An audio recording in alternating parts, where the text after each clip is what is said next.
Good evening. I will call the Arvada City Council meeting for today, May 13th, 2024. Ms. Rush, if you will do the roll call. Mayor Simpson. Here. Mayor Pro Tem Mormon. Here. Councilmember Ambrose. Here. Councilmember Davis. Here. Councilmember Ferre. Here.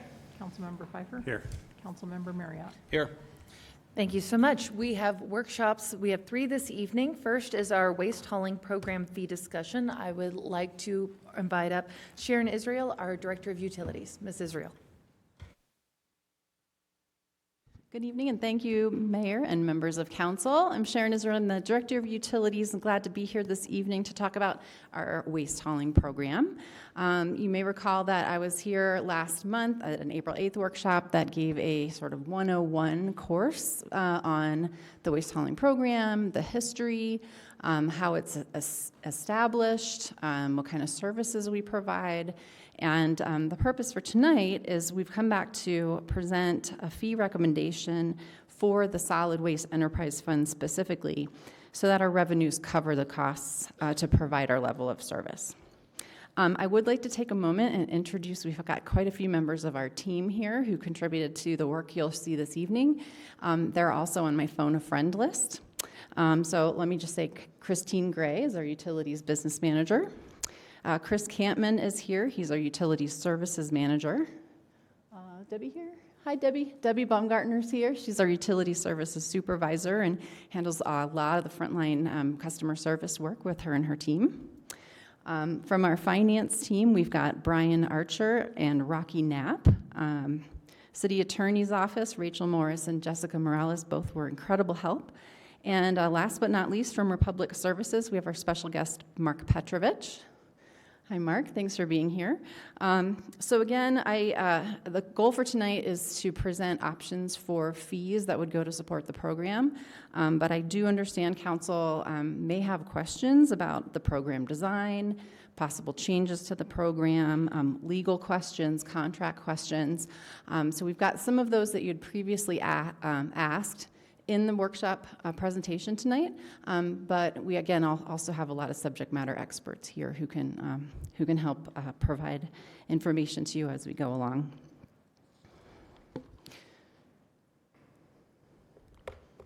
Okay, so tonight's agenda, we're going to start with a review of the ordinance and city code requirements for the program.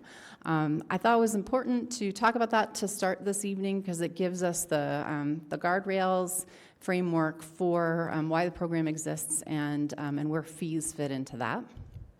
I want to spend a little time talking about some details of the Republic contract. That contract is driving some of our need to increase fees.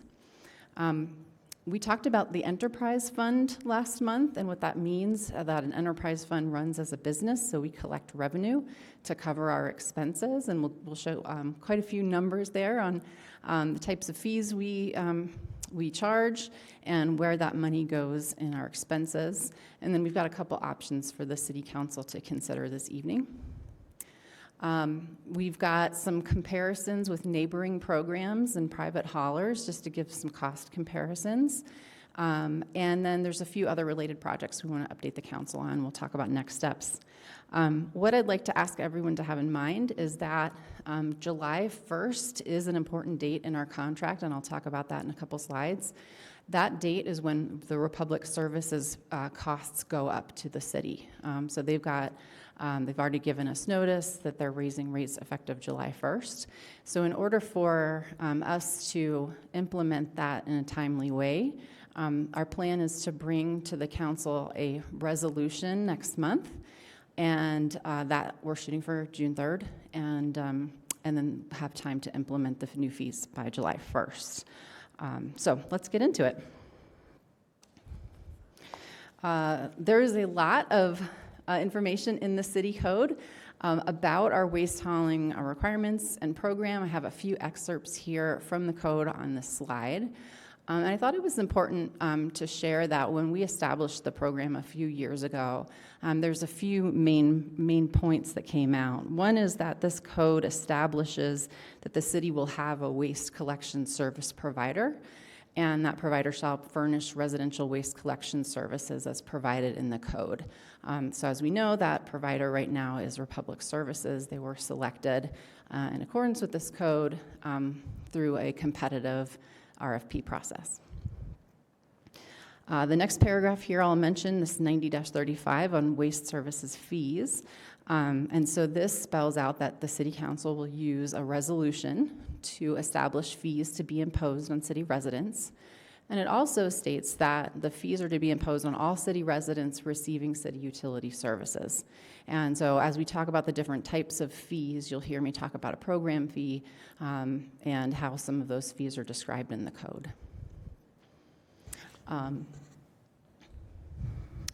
And then the third paragraph up here I wanted to mention is that specifically the finance director is designated to segregate waste collection services expenses and revenues separate from the general fund. And that paragraph there is, it gave us direction on establishing the solid waste enterprise fund. And so that is part of the foundation for why we're here this evening. Thank you so much. Councilmember Marriott. Yes. Thank you. I'm going to ask you a question about the slide. The middle bullet point says that the established fees to be imposed on all city residents receiving city utility services. I think that was the, to incorporate that into the bill, or into the utility bill. But my question is, it might be for legal, it might be for you. I don't believe that says that all fees or all components of fees would be imposed on all city residents. Am I correct about that? And let me just give you an example. So residents who live in the city of Arvada, who live in an HOA neighborhood, who don't choose to participate in the city's program, they do pay fees. But residents who don't live in an HOA, who also don't choose to participate in the city's program, they pay some different fees. So is this saying that when there is a fee increase, that it's paid by all residents, or is it broken into components and only those components are paid by those residents? And maybe the legal folks have an opinion on that. The intent when we originally started the program and when we drafted the ordinance was certainly to have the increases spread across all types of fees that are charged as a result of our solid waste program. But we don't break it out like that specifically right in this section. Thank you. I'll go to the next slide because I think this may help answer the question as well. Because we're talking about fees, I think that Councilmember Marriott, you're asking an important question about what does it mean by different types of fees and who they apply to. So I'll continue here, but if I'm not answering your question clearly, please do let me know. Sure. And we'll work on that. So this paragraph is pulled directly from City Code as well. So it defines 3 fee types in that left column, and then on the right column, those residential properties that are subject to the fee. And there's a lot more narrative in the code around this, but I'll try to walk through, and again, if you've got questions, let me know. So in the code, this is a table copied and pasted from it. There is a fee type called bulky item events, spring and fall yard waste events, and administrative billing costs. And that fee applies to all residential properties except multifamily dwelling units with 8 or more units. And you'll hear us talk in this presentation and otherwise as we call this our city program fee. And so this city program fee goes to support specifically city functions. This fee is not used to pay for other things. The minimum service fee is the next type. This one is charged to all residential properties that choose not to participate in the city's residential waste collection services, except those specifically excluded in 90-37. That is the HOA section. So it doesn't say that explicitly, but this is the minimum service fee that as we implement it, it's a pass-through cost that's established in our contract. It was part of the RFP process to establish this minimum service fee in the contract, and that's a pass-through. Would you just be clear about where that Councilmember fee Marriott, goes? Councilmember, I apologize, Councilmember Davis had her light on. Thank you. I think I'm going to be asking maybe the same question as Councilmember Marriott. So in the middle, it says all residential properties that choose not to participate in the city's residential waste collection services, except those specifically excluded. You said that was for the HOA folks. What about those folks who are not using the service and are not in an HOA? And I see the fee types. So, for example, bulky item events. If you don't use the bulky item event, are you still paying a fee for it? So I find the word fee, I should be getting some sort of benefit from your fee. Otherwise, are we just putting in a fee and we're going around Tabor? That is a question that's been asked of me from my constituents. So legally, Councilmember Davis, when we use the term fee, as that term has been defined under Colorado state case law, it would include benefits received by the general public, even if a specific member of the public chooses not to avail themselves of that benefit. So if we're talking about, so for purposes of Tabor, fee would include, would be an appropriate term, even if a person does not specifically avail themselves of the benefit. And I understand that. So Colorado Initiative 283, number 283, is going to specifically redefine fee. And I want to make sure that we position ourselves so that we are not at risk and liability, because that specifically says that the payor must directly benefit from the fee. So I want to make sure that we don't paint ourselves into a corner. Sure, and my understanding, I looked at the status of it today, so it hasn't gone on the ballot yet. That's my understanding. So it hasn't passed yet. Assuming it would at that point, we would try to look at that and make sure that we're aligning our practices with whatever this new law might require. Thank you. Councilmember Marriott. Thank you. The only question I had is this minimum service fee. If you'd just be clear about how much it is and where it goes after it's paid by somebody, who gets the money and how much is it? I have a lot more slides with some numbers in there, so if I can hold on to that question, I'll be able to be very specific with that for you. Okay, thank you. Again, I'm going back to the code to sort of as a point of departure for some of these definitions, so that as we proceed through the presentation, you'll hopefully see the connection and line of sight between the fees we're charging, the ones we're recommending for July 1st, and what the code specifically defines. So I think this has hopefully been a good discussion. So the third type of fee that's in the code is this residential waste collection services. So this fee type is charged to everyone who participates in the city's curbside waste collection services. So these are the folks that have a city cart for trash and recycling, and the fees that are charged are dependent on cart size. Some of this is passed through directly as part of our Republic contract. And then a couple of the fees you'll see me talk about in the next slides. One is an enterprise fee, which goes to pay for certain things that are associated with some debt we took on when we first established the program to buy carts. It helps us build a fund balance to meet fiscal policy requirements for the enterprise fund. And then we also charge a small fee to all of our cart customers to be able to save up funds to do a cart replacement when the time comes. So I'd be happy to refer back to this slide at any time if there are questions about what was actually in code. But for now, I'll go to the next slide because we talked about code, which governs our framework for revenue. And then our contract also has a role in both the defining revenue as well as the expense side. Apologies, Ms. Israel. Mayor Pro Tem Mormon has Yes. a code I'm question. sorry, I have a code question for you. I wasn't sure when you were going to move off of codes. So what is the ordinance requirement for non-city contracted haulers operating on residential collections? And I'm asking specifically as it relates to recycling. The Sustainability Advisory Committee periodically calls and sees what the pricing is for the different haulers out there than what they're offering.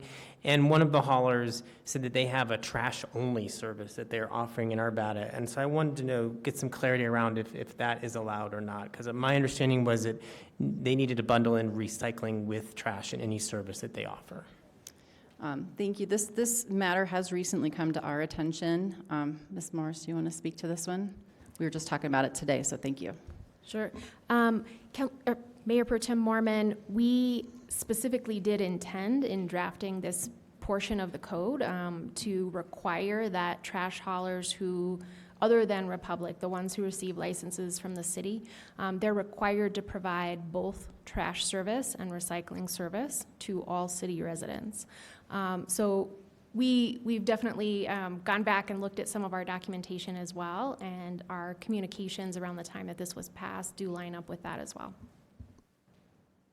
So what repercussions then do we have if we know that a hauler is out there violating this? How is that handled? I'd have to go back and look at the code and see generally what our remedy would be. But since there are licenses in place, typically we have due process around how we manage our licenses. And so it would likely be something associated with that. Okay, thank you. Appreciate that. Thank you. And that's a point that, that our team will follow up on and provide a report back to the council on next steps. So we're talking about code, and now we're going to talk about the contract. So again, this was a contract that was approved by the council. We started that in July of 2021 for a 5-year term. It can be extended with 2 one-year renewals through July 2028. The contract requires Republic to notify the city team by April 1st every year of what their planned increases are for that July 1st for the next 12 months. There is a floor and a ceiling to that increase. It can increase from 2.5% to 3.5%, and it applies to all the Republic contract components, which I believe was a question asked earlier. And so we are also required to report to us the National Water Sewer Trash Index from the Bureau of Labor and Statistics. So as of February of this year, the 12-month running average was 5.49%. So if their costs were keeping up with that inflation index, we would have seen a 5.49, but because our contract is written with a 3.5% cap, we're enjoying a lower increase than inflation. Thank you very much. Councilmember Marriott. Yeah, question for you. So this initial contract expires in 2026. I think that'd be June of 2026. Thank you. So I would assume, or yeah, July 1st, end of June. I would assume that by this time next year, you're going to be issuing an RFP for the market to have a shot at the next 5-year contract, or is there something that would cause the city to take advantage of or execute their 2 one-year renewals? In other words, who's going to make that decision, and how's it going to be made? We've got some information coming in from a couple projects in 2025, which I'll talk about a little bit later. One is a waste diversion action plan study going on. Another is some implementation of a producer fee. And so in the next 12 months, I think we'll have a better idea of sort of the landscape of what might be changing out there that we'd want to adjust to. But certainly that's a policy decision that we would need to get council input on as far as a contract extension. Would the timing of it be if you were going to give the limited free market that would be available to a new contractor wanting to fulfill this role? Would the timing be that they would have to be engaged by about this time next year to be able to start providing service July 1st, 2026?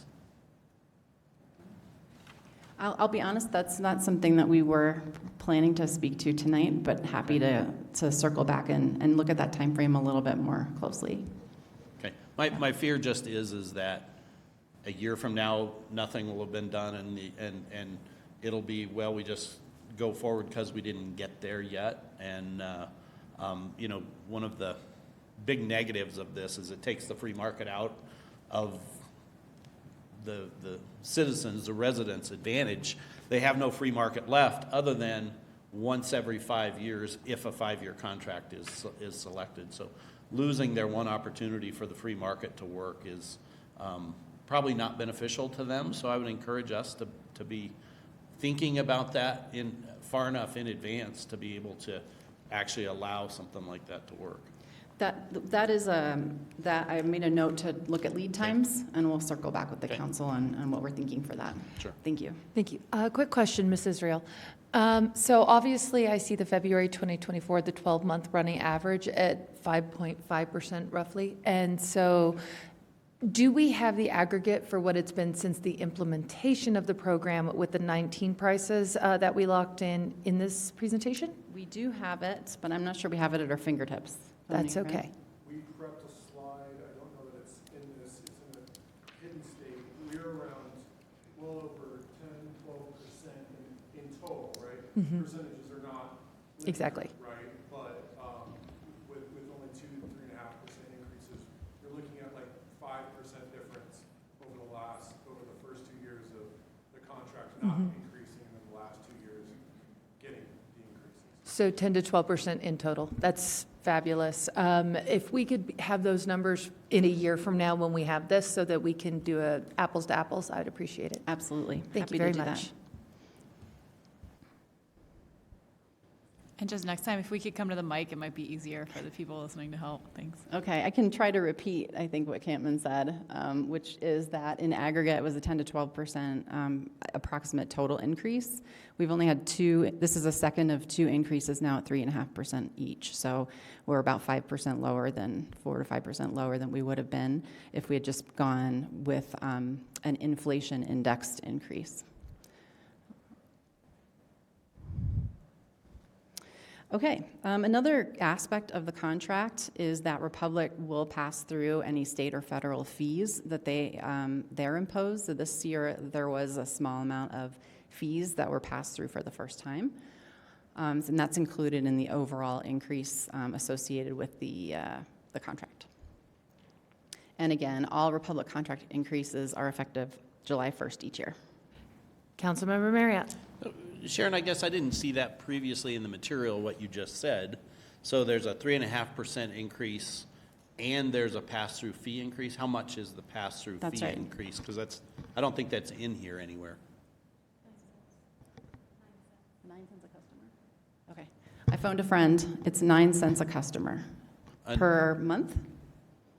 Per month. 9 cents per month. And is that 9 cents per month distributed equally to every customer, or is it spread based on the service that you get?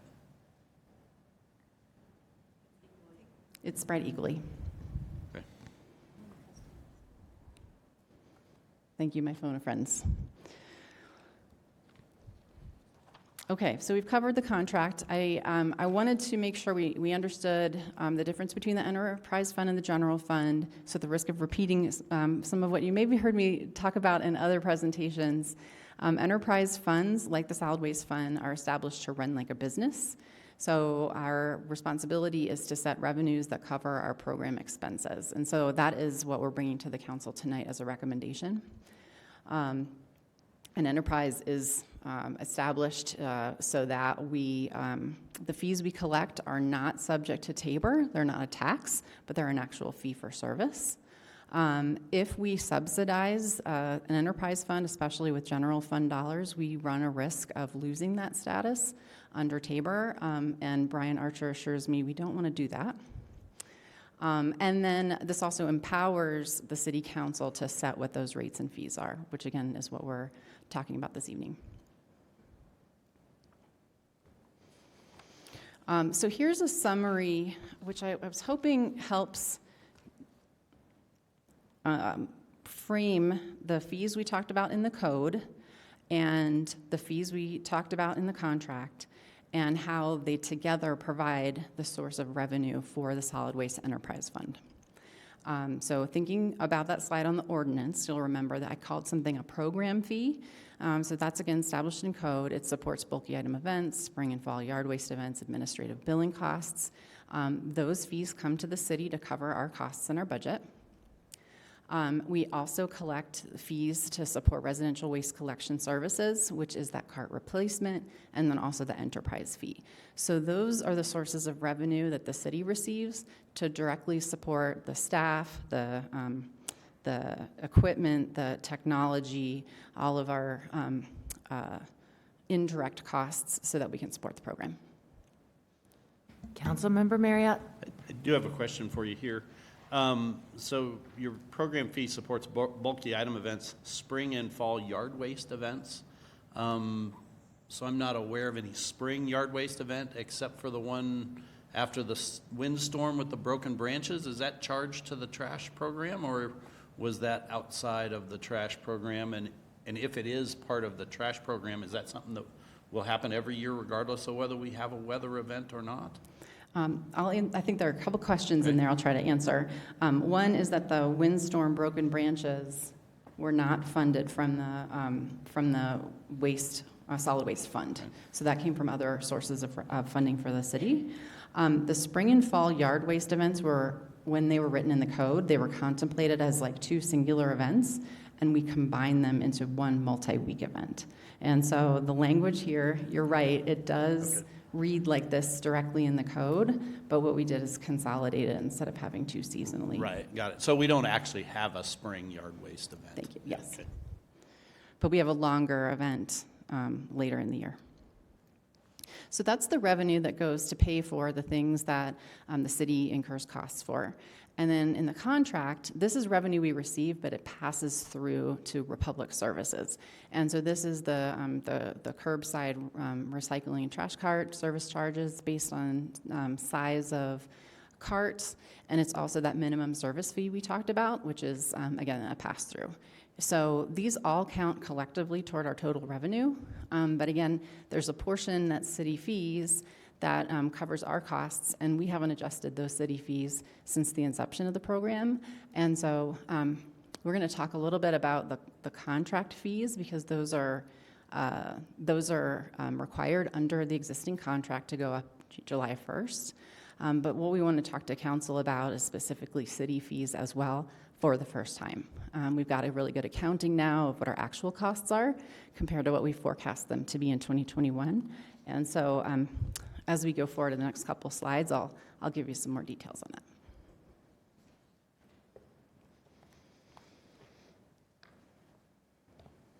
Also, for some background, this was calendar year 2023 revenue and expenses.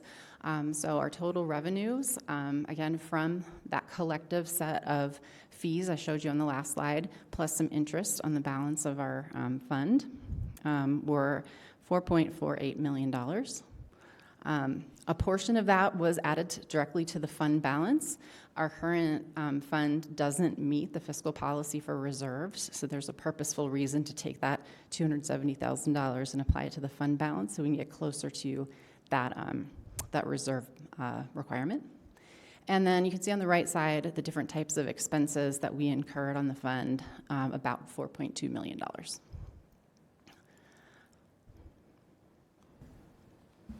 Councilmember Marriott?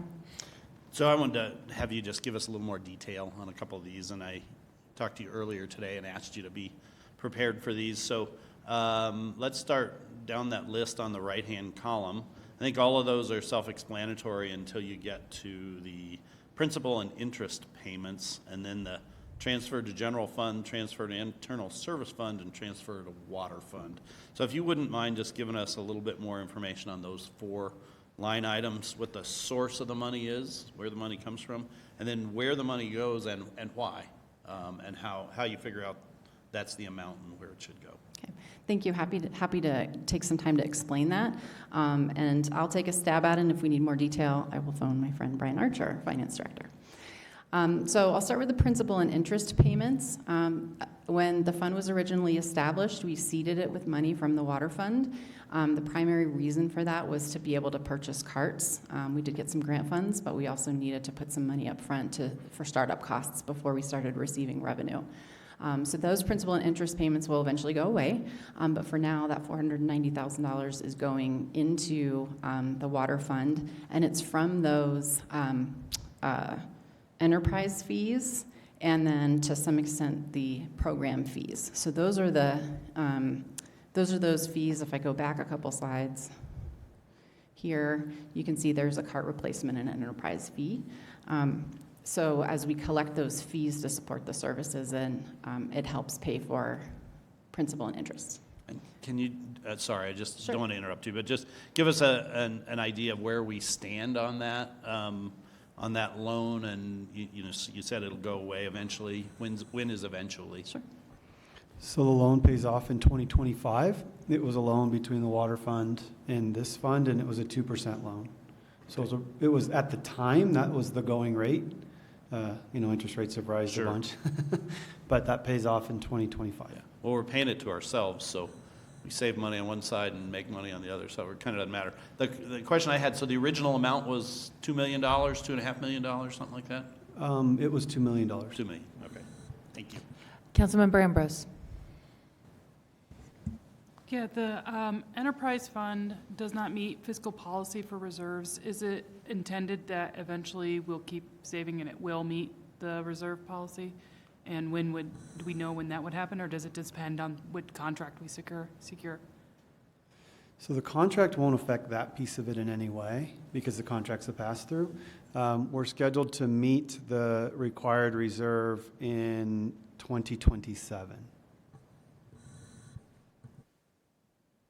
Thank you. Regarding the next three lines, so the transfer to the general fund and then the transfer to the internal service funds, those are both paid from that program fee. And they go to support indirect costs, including things like our finance director and our city attorney, our city manager's office, our IT department, technology that's required. These are it's very typical for us to take transfers from enterprise funds like this and then pay for overhead. Okay. Is there guidance based on this being an enterprise fund? Obviously, one of the ways you could divert money out of an enterprise fund is overcharge the enterprise fund for our finance director or our legal team or whatever. And I'm not saying that we are, but how do we know the limitations of how much you can ring the waste fund up for paybacks to just general city operations? Yeah, fair question, Councilmember Marriott. This is audited each year by our external auditor, and we have to document and demonstrate our time that is spent on that. And if it's plus or minus a reasonable amount, then we're okay. But if we end up getting too far, then we have to back it off. Okay. Thank you. The last line on here is the transfer to the water fund, so it's got some similarities in that that's also paid for from program fees. Because the waste hauling program is located in the utilities department, positions like mine and others are funded from the water fund, but other funds pay into it to help offset costs associated with those of us who don't directly bill.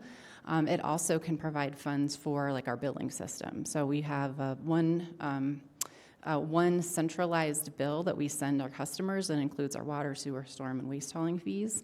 And so those technology systems are supported largely from the water fund as well. So just like Brian was talking about with the other transfers, there's a calculation involved associated with the amount of estimated time. And again, these are all estimates from 2021, estimated time and materials that the water fund sort of was directly paying for and required a transfer. So I told you I was going to show you some more numbers. I've been spending a lot of time with these fees. Please don't hesitate to stop if you want some more time to digest what these all are again. But maybe they're starting to look familiar. So the city program fee, that's the one that's assessed to all customers, including HOAs. That fee is 88 cents per month. It hasn't changed. None of these fees have changed since the beginning of the program. And as of March 2024, we had just over 40,000 customers that were paying that 88 cents per month for that program fee. Our enterprise fee is only paid for by folks who are enrolled in the curbside trash and recycling through the city. That fee is $1.06 per month, and you can see here as of March, we had just shy of 16,000 participants who were paying that fee on a monthly basis and helping fund the city's internal programs. And then we have two different cart replacement fees. So each of those is 65 cents, and it's based on the number of carts folks have. And again, you can see they're applied to the same curbside pickup customers. I personally, at my home here in Arvada, I have 2 of each, trash carts and recycling carts. It helps me if I miss a week or if I have a lot of recycling. And so I actually pay double cart fees for each of those. So it's indexed to how many carts an individual customer has.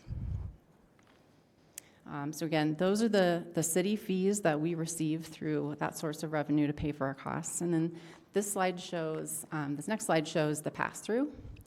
So again, these are determined by the contract.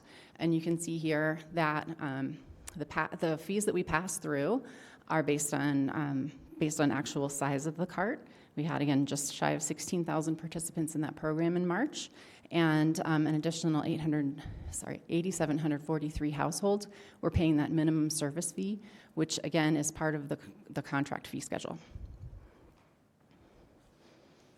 Any questions about that? Okay, so I talked about this a little bit when I was talking about the contracts, but this leads us specifically into a couple options that I want to present to you tonight for consideration.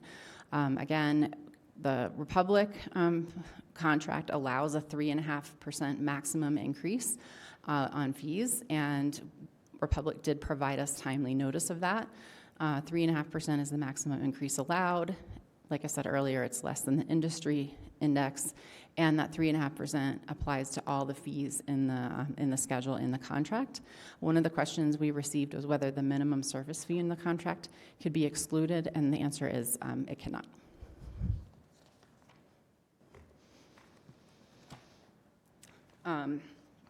So,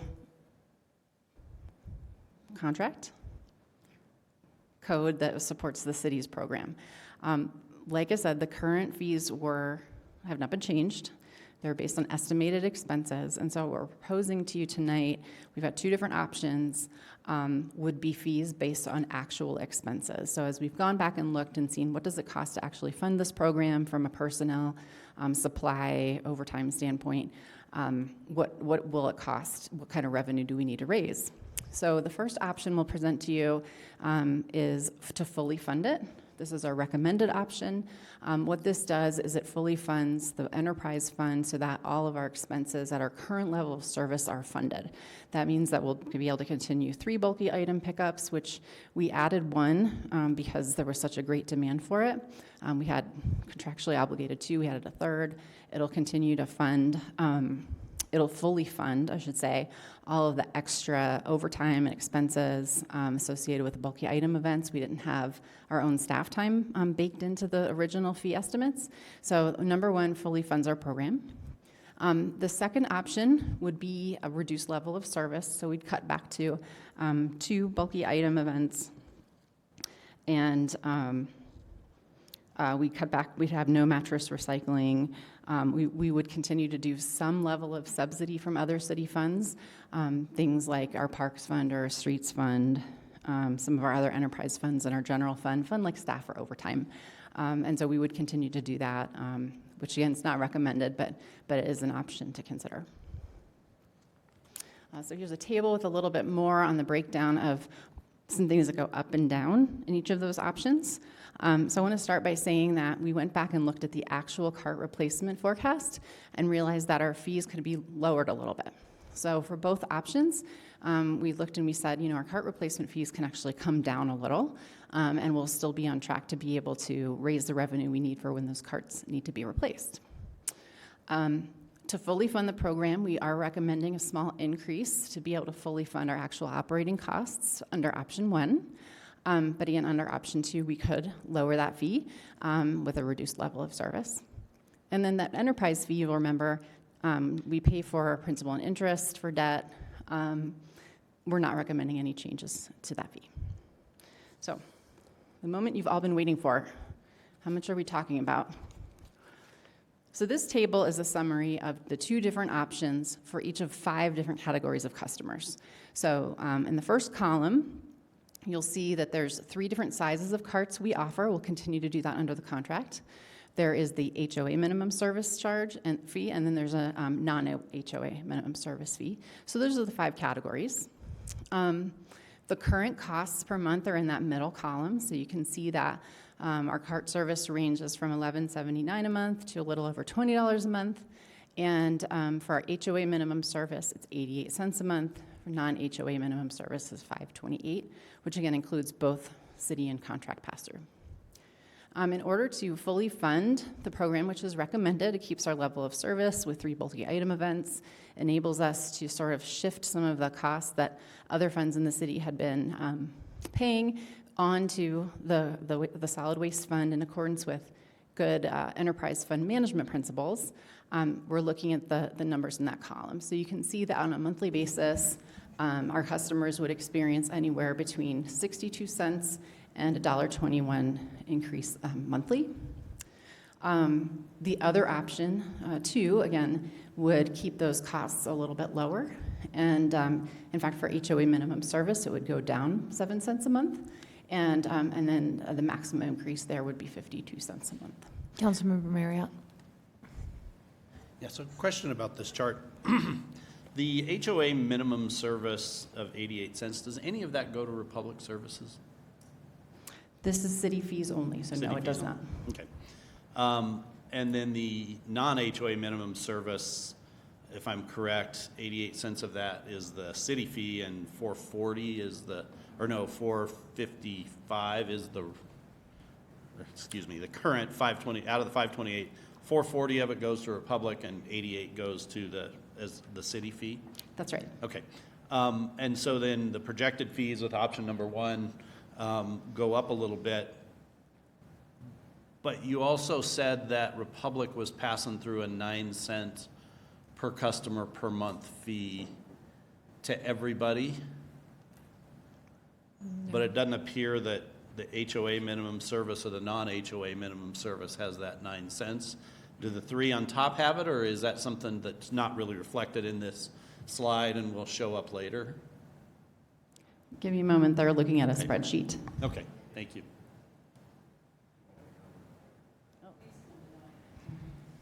Mr. Petrovich has volunteered. So thank you, Mark. I've been trying to get him up here for a while. Okay. He's been sitting there about to jump out of his chair a couple times. How am I doing, Mark? Good to see you, Counselor. Good to see you too. The minimum service fee is not subject to the state pass-through fee. That is for disposal, and so there is no disposal, so Okay, that is one piece that's not included. Okay, so the 9 cent pass-through fee, that's just on the 3 cart services, and it's not on. It's on the 3 cart services, yes, and and that's on roll-off dumpsters and anything with disposal. Right, got it. Okay, Correct. thank you. Thank you. Councilmember Ambrose. Thank you.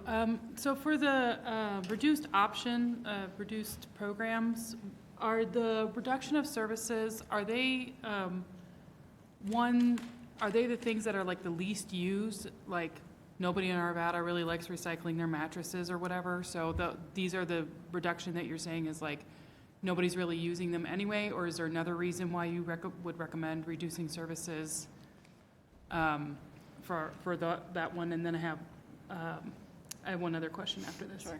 Well, our mattress recycling is actually an incredibly popular part of our bulky item drop-off. Okay. We did introduce it after our first 1 or 2 drop-off events because we had so many mattresses. And it actually helps divert mattresses from going into the landfill. We partner with an agency that disassembles them. They can reuse the materials that are recyclable. And so we had received a comment at the April workshop that was an addition that we had added since the fees were established the first time. And so we thought, based on that feedback, we would provide an option that did not recycle mattresses anymore. It also cuts back to 2 bulky item events instead of 3.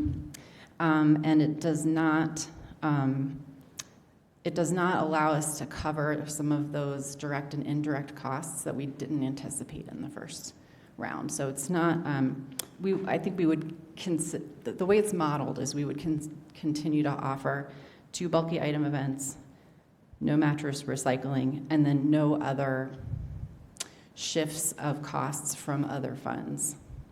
Okay.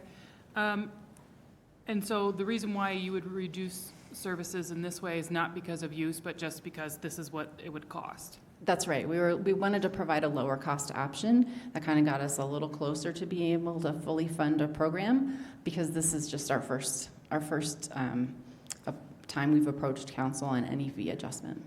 And is it like operationally effective or efficient or possible to offer these kinds of services at like point of sale? Because there's a lot of what I hear from residents of like, well, I don't use this, but I'm paying for it.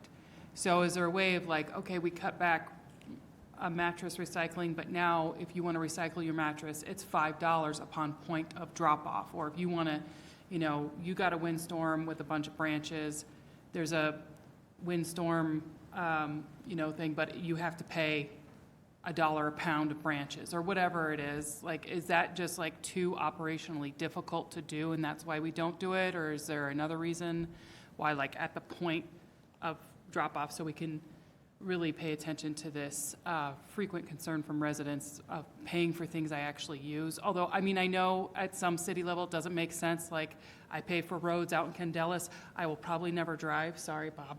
But it's like I still pay for these things that I don't directly use, but I do benefit from, because now Bob can come to city council because he has a road, right? So I know there's things like that, but I wanted to see if there is some way we could mix in more of like point of service types of fee collections, because that seems to be the thing that upsets our residents the most. Sure, a fee-for-service model. One of the things I had mentioned earlier, and I'll dig into in a few slides, is we received a grant from the Front Range Waste Diversion Board for technical assistance to look at waste diversion options for the city. So we did a lot of that. You'll may recall, Councilmember Mormon, you do, early on when we were working with ASAC to formulate the program. And so the work we'll be doing over the next 9 months with this technical assistance provider free of charge is going to help us identify, working with stakeholders, working with ASAC, working with businesses, on what additional things they would like to see us do the same, differently, better. I think what you're describing is probably a great fit for that to be built into the study on a fee-for-service model. So we can do that. Also, Councilmember Ambrose, one thing that I would say is there's still the item drop-off in front that they can schedule with us, right? So if somebody has a bulky item at their address, they can also schedule that now for a pretty low cost. In comparison, in my community, I'd pay over $100 for that. In Arvada, that's currently $15, so depending on the item. So they could do that, something like that too, to help. Thank you, Chris. See, it's nice to have experts. So from a timing perspective, the components to what you're seeing here in this table that are associated with the contract are effective July 1st. And so what we're looking to do is put in place a fee schedule ahead of that. And you'll also remember that that is to be done by resolution with council. So we've penciled in June 3rd business meeting to bring a resolution to the council. And so in this workshop, we provided a couple of options. What we'd like to ask for feedback from council on is which of these options you would like to see June 3rd in a resolution, or would you like to see something we didn't present?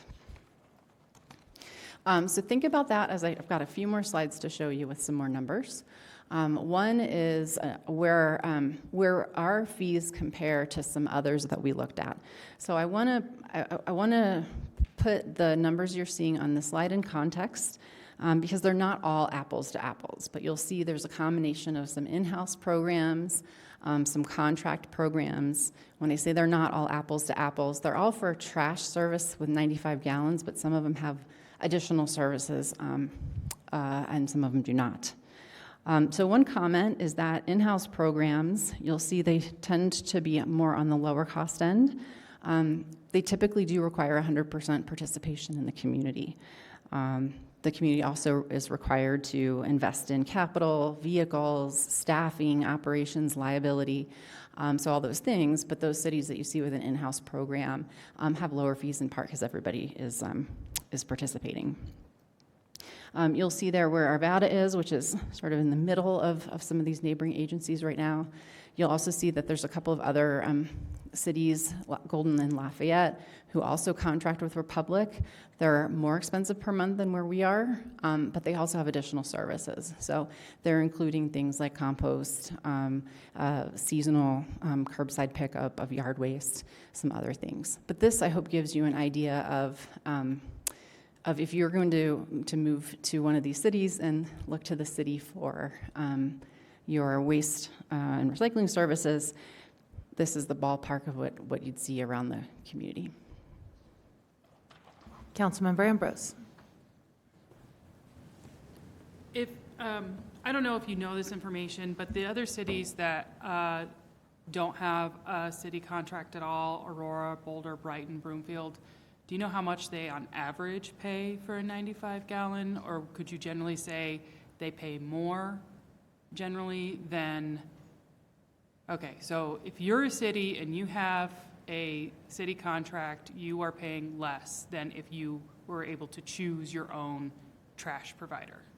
I'm looking at Chris because he's been doing the brain damage comparing the numbers. Okay. So I'd be happy to circle back with those specifics, and we can find on Yeah, I don't even know Boulder, how you would Brighton. find the information for that kind of thing, but I think it would be a very great thing to be able to talk to our residents about, that because we came together as a collective and about 2/3 of Arvada is in this program, that it does on average save compared to cities that don't have a city contract or a city program. Thank you. Okay, we'll take that as a homework assignment to beef that up a little bit more for you. So I've hinted at a couple of these to put some of this work in progress in context. I mentioned that we received a grant for a waste diversion action plan. So our utility services team is working closely with the sustainability team, with Anessa and Nalini, on, I'm really excited about this grant opportunity. So we get 644 hours of technical assistance. We have an MOU that it hasn't been signed yet, it's on the way, and it does some great stakeholder engagement over the next few months, and will result in a list of recommendations for us to consider early in 2025. So by the time we come next year, we'll have that additional expert information and stakeholder input on the kinds of things that we could build into a future program. Councilmember Furey. Hi, Sharon. Thank you for this presentation. I'm wondering, are we going to discuss or bring up the idea around yard waste collection at the point of a home within this grant opportunity? Yes, absolutely. That's Okay, the perfect awesome. fit for that. Thank Thank you, you. Councilmember Frey. So some of these additional services, like a seasonal yard waste pickup, that is absolutely the kind of thing that we'll be talking about. And what I am excited about with having the grant opportunities, having these experts in this type of service provision, give us advice on what that could look like for us. Councilmember Pfeiffer. Oh, yes. So when we say composting, what would that include, just so we're all on the same page? Because I know some cities do it a little bit differently. I think we'd figure that out through Oh. the study. Okay, so you don't because have an answer. I don't have an answer for Okay. that today, but in part because what we're hearing, and I don't know if Mark wants to speak to this now, because you know about composting more than me. Want to come up and talk about it? Republic's actually doing some really cool stuff with composting here in the Arvada area, so I'm going to give him a chance to talk about it and maybe answer your question better than me. Good evening. Yeah, thank you, Sharon. Mark Petrovich with Republic Services. So Republic's in the process right now of building a transfer station at our Foothills landfill, which will be an organics transfer, which is really sorely needed in the area. So that basically will collect material curbside, take it there, do a pre-sort, pre-clean on it, and then get it out to either A1 Organics or our compost facility out in Bennett to be processed and turned into soil amendment. You're asking a question about what type of organics, and that really depends. Fort Collins, for example, does a seasonal yard waste. There's no kitchen scraps or food allowed in that. It's just yard waste, and it's a seasonal program. Lafayette and Louisville, they do a full true organics. So food waste, yard waste, it's all combined into the same container and then sent for processing. So as you guys get into that task study, I mean, there's going to be different ways you can look at it. You want seasonal yard waste, you want a full organics. That process is getting cleaner here in Colorado. We're starting to get some infrastructure. We're starting to get some grant money to get these things put into place, but more to come on that as you guys go through that analysis. Thank you, Mark. Thanks again, Mark. The other comment I want to make is that our sustainability team is also working with Lotus Engineering right now, and as part of the climate action plan, our team's responding to questions about how we do waste management overall. So that is also another nexus with the other work the city's doing.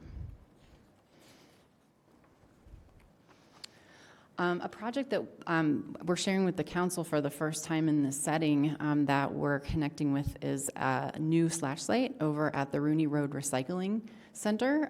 That's, if you're not familiar with it, it's near the intersections of I-70, C-470, and Colfax. And that's an existing site where you can go and take your hazardous household materials. They recycle all kinds of things, electronics. They're adding a slash site, and it's scheduled to start next month. We're waiting on the details on what types of services and how often our Arvada residents will be able to go and take their slash. But as soon as we know more, we will be sharing that with the council and with the community. The next two slides are specific questions that we heard from the council, and I wanted to make sure that we had space at this presentation to talk through them. So one question was, could we choose to not increase the city program fee that applies to all customers and instead just transfer that cost to cart service customers? And so we said that we could look at that, but we would not be able to implement anything in this time frame, in the short time frame. What that would look like is allocating about $300,000 of the fee revenue we need to collect, not charge that to all customers, and just allocate it to the cart service customers. If we average that across the board, not considering cart size or anything like that, it's about $1.50 per month per cart customer, if we were going to do something like that. But the challenge right now is, you may recall some other conversations about our slightly outdated billing system. So we would need to be doing either an upgrade to it or some additional programming to do that technology change. But if this is something that the council's interested in, sort of shifting some of the fee responsibility, we would commit to looking at what those resources would be over the next few months. The second question I wanted to speak to directly, I think we've covered this a little bit, is can we add new services like compost and seasonal yard waste collection? I think you heard Mark's great answer on that. There's a lot of options that are out there. What we recommend doing is not, well, first of all, just from a timing standpoint, not trying to do anything here in the next 6 weeks because we have a model and we're really just trying to fund this current model. But because we've got this grant coming in and we'll have a lot more information by next spring, that's the perfect time for us to take a look at what the community's desires are, and then again, what we would need to do on our side to have the technology changes to implement it. So next steps. And then I think that's my last slide.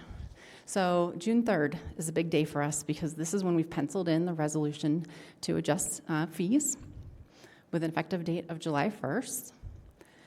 This summer is when that technical assistance grant program will kick off. and we'll have a waste diversion action plan next spring, and we'll be able to incorporate that into the same presentation next year. So that concludes my presentation, but happy to answer any more questions or hear any thoughts on it. Councilmember Marriott. So no questions, but I have a couple thoughts that I'd like to just express. Couple things. I want to compliment the city team, particularly the way they've implemented this over the years. The city council gave you a very flawed program, and you guys have done a really good job of implementing it. I also want to compliment Republic Services for providing service quality that has improved and meets the mark, and I think that was difficult to do, to start from zero with something new.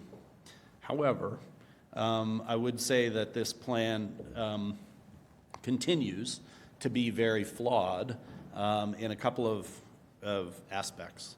One is it treats different city residents very differently for seemingly a pretty arbitrary reason, at least a reason that's very, very difficult for an individual to understand, and that is the treatment of somebody who lives in an HOA neighborhood who chooses not to participate, and someone who doesn't live in an HOA neighborhood who chooses not to participate. One of those households doesn't pay anything to Republic Services. They do pay for the services that they actually get, which is access to large item drop-offs and leaf recycling and mattress recycling, and so and the overhead for operating those programs, and that's fair because they are at least getting access to something for what they pay. Those who do not live in an HOA neighborhood, who choose not to participate, however, they pay those things, but they also pay something else. And we play semantic games up here about what it is. I think we euphemistically call them minimum service fees and things like that. I call them penalties for choosing to go your own way, or the freedom tax, or whatever you might want to call it. And I find that inequitable and dramatically inequitable. It's also of note that most of our lower income residents would not live in an HOA controlled neighborhood, and they're paying more than people who probably on average are far higher income. So I think that's an inequity, and my wish is that City Council would solve that someday. I think that the longer that continues, I think it's a problem. With this presentation that you provided tonight, I would encourage you to take option number one, which is to fully fund this program. I don't think there's any reason to not. And in fact, I would not only, I guess the council has the opportunity and the program has the opportunity to represent each year to make sure that the overhead for the program is taken into account each year. But I think an enterprise fund, it's very important that the enterprise fund is solvent and can do what it's supposed to do, and that it's, there's no benefit whatsoever for that to be walking down a tightrope. And regardless of what kind of service you get from the city, which everybody gets something, you should be paying what it actually costs to deliver that service. So I would encourage you to do option one. I would encourage, however, the council to take a look at the price increase on the $4.40 that residents who choose to not participate in the city program, which is 15 cents. And I understand that Republic has it coming, and they should get it, but that be apportioned to people who actually get service. And the logic is this is something that's very easy for people to understand. If you choose to not participate, and you're not in an HOA-controlled neighborhood, Republic ignores you. They drive right by your house, just like you don't exist. With this fee increase, it's going to cost you more to be ignored than it cost you before. Ignoring you is not an active activity. That's a easy thing to do.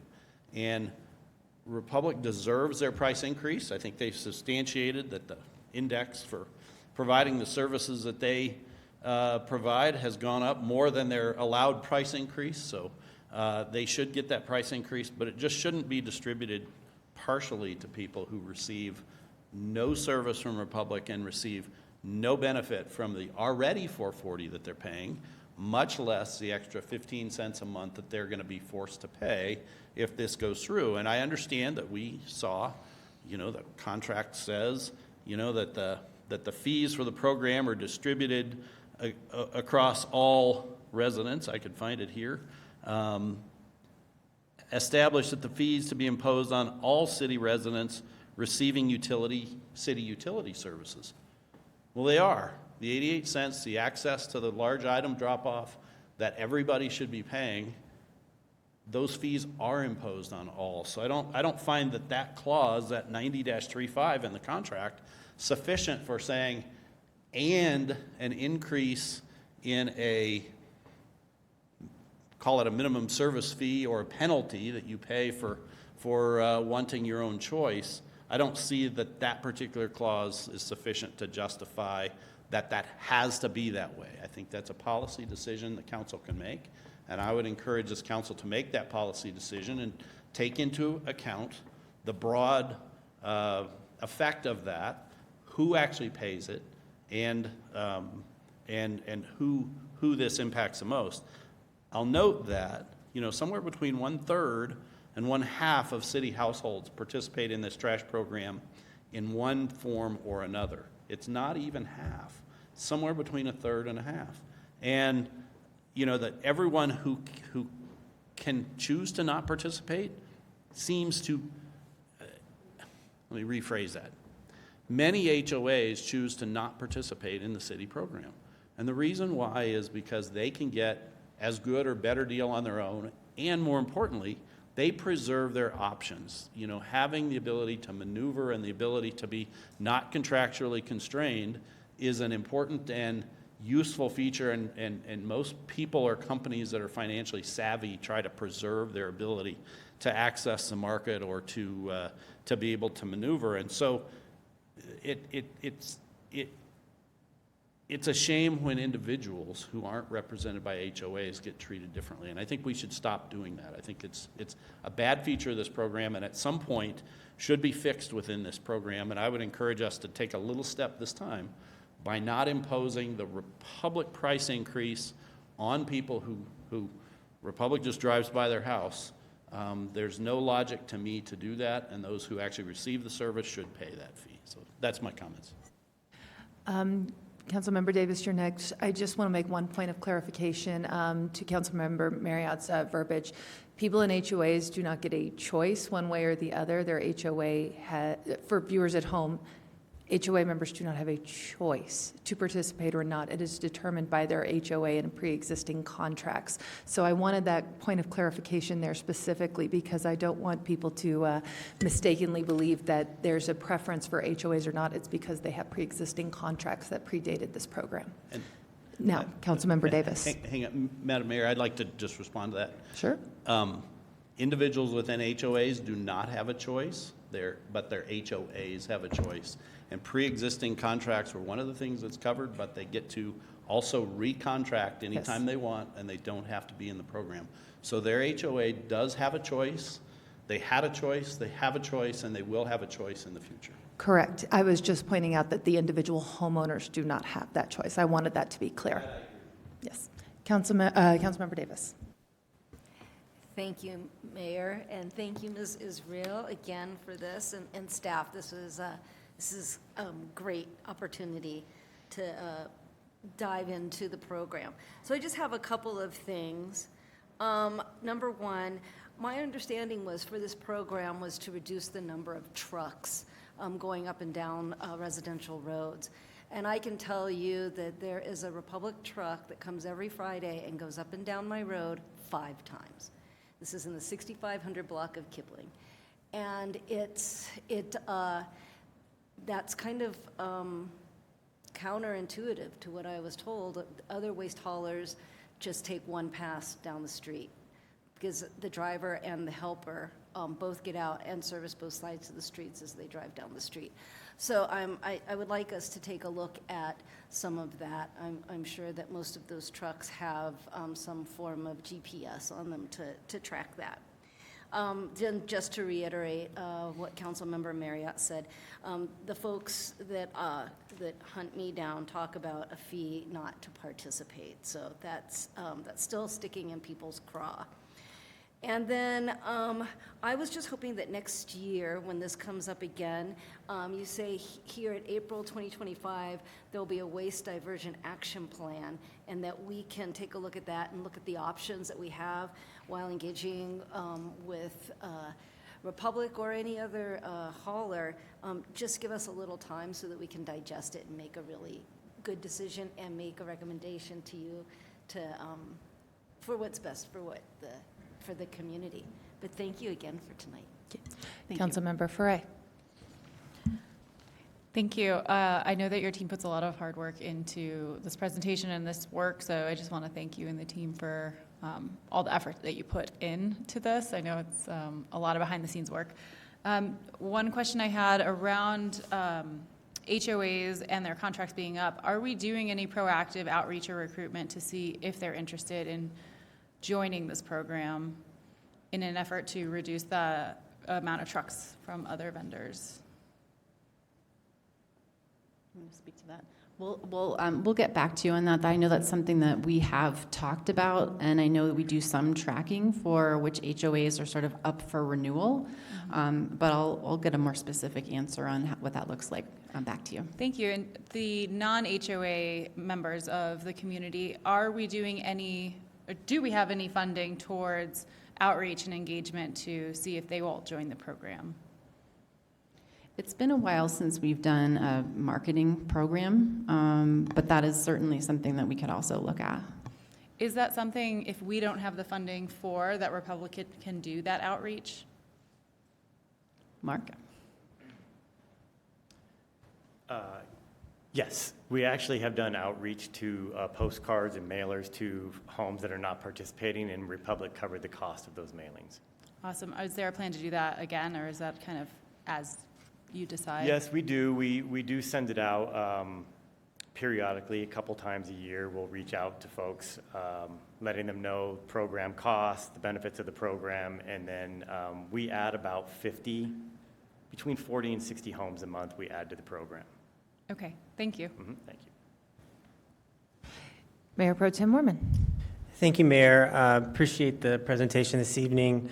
I guess one point that I want to make is that there is a cost to the community for these minimum service fee participants, and that is in road damage. One of the priorities of this program was to reduce trash truck traffic. Say that many times really fast.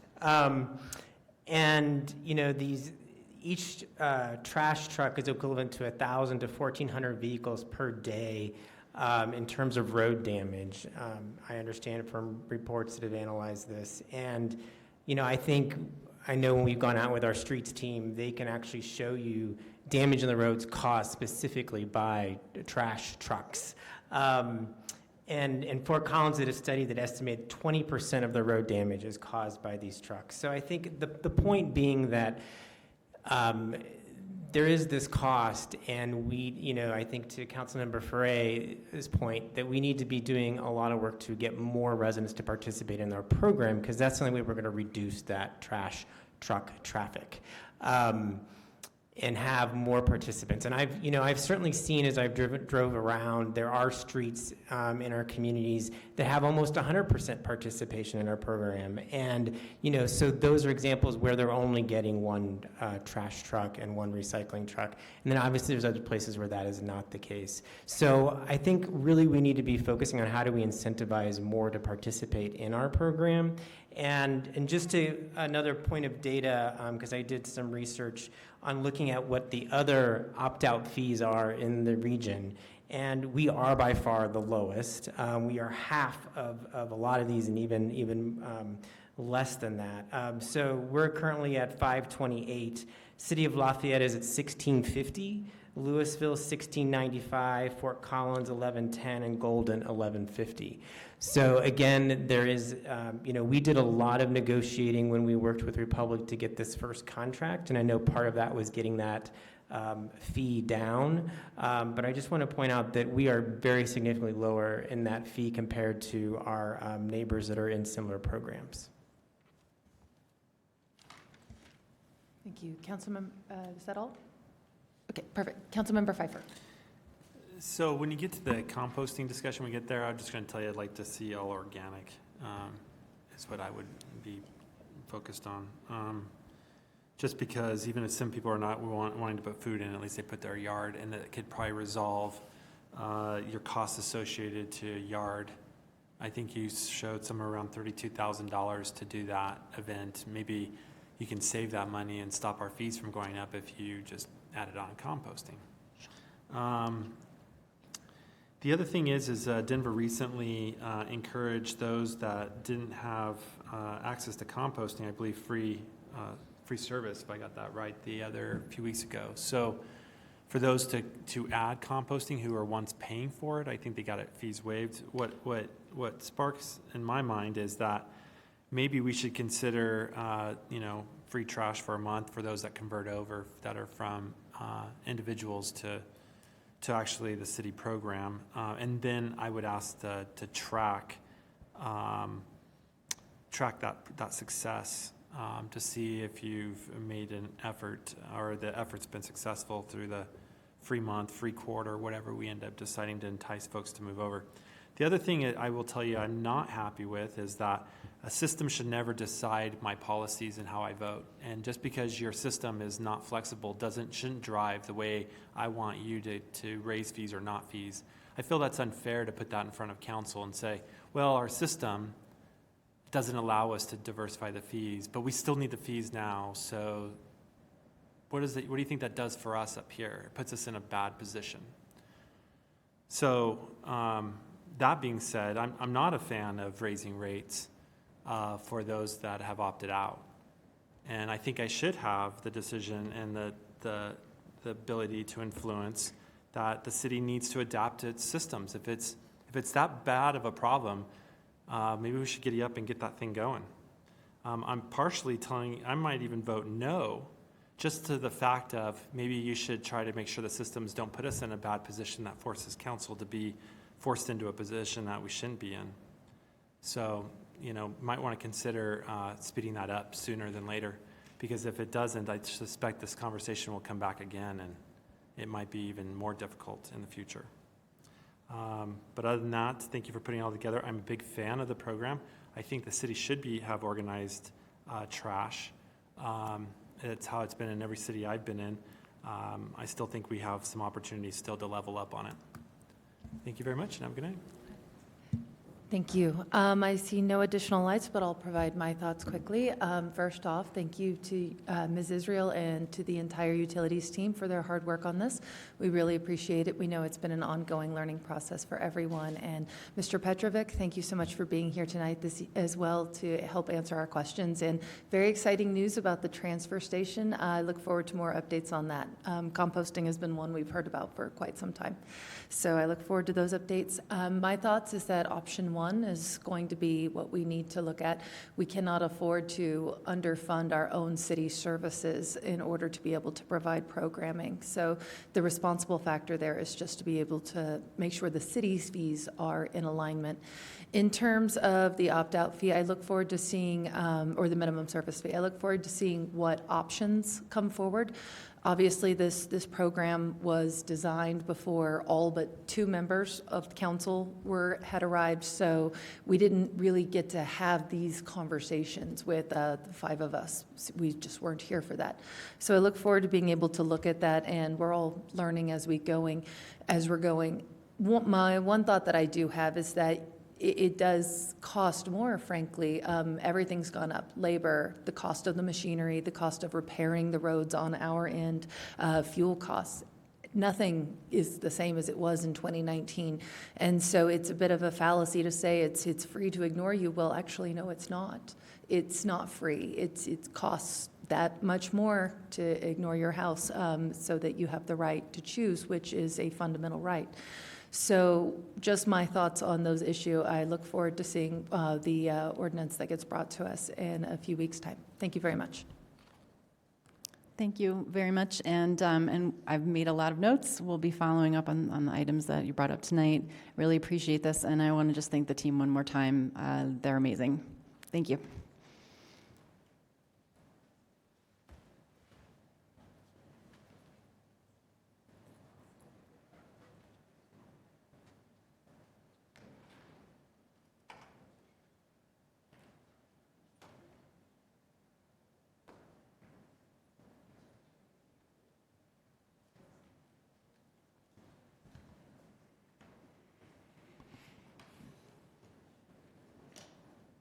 Y'all need a break? Yeah, you know what? It is 7:24. Given that we have another lively discussion ahead, I will call a break till 7:30.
Ready, folks? It is 7:30.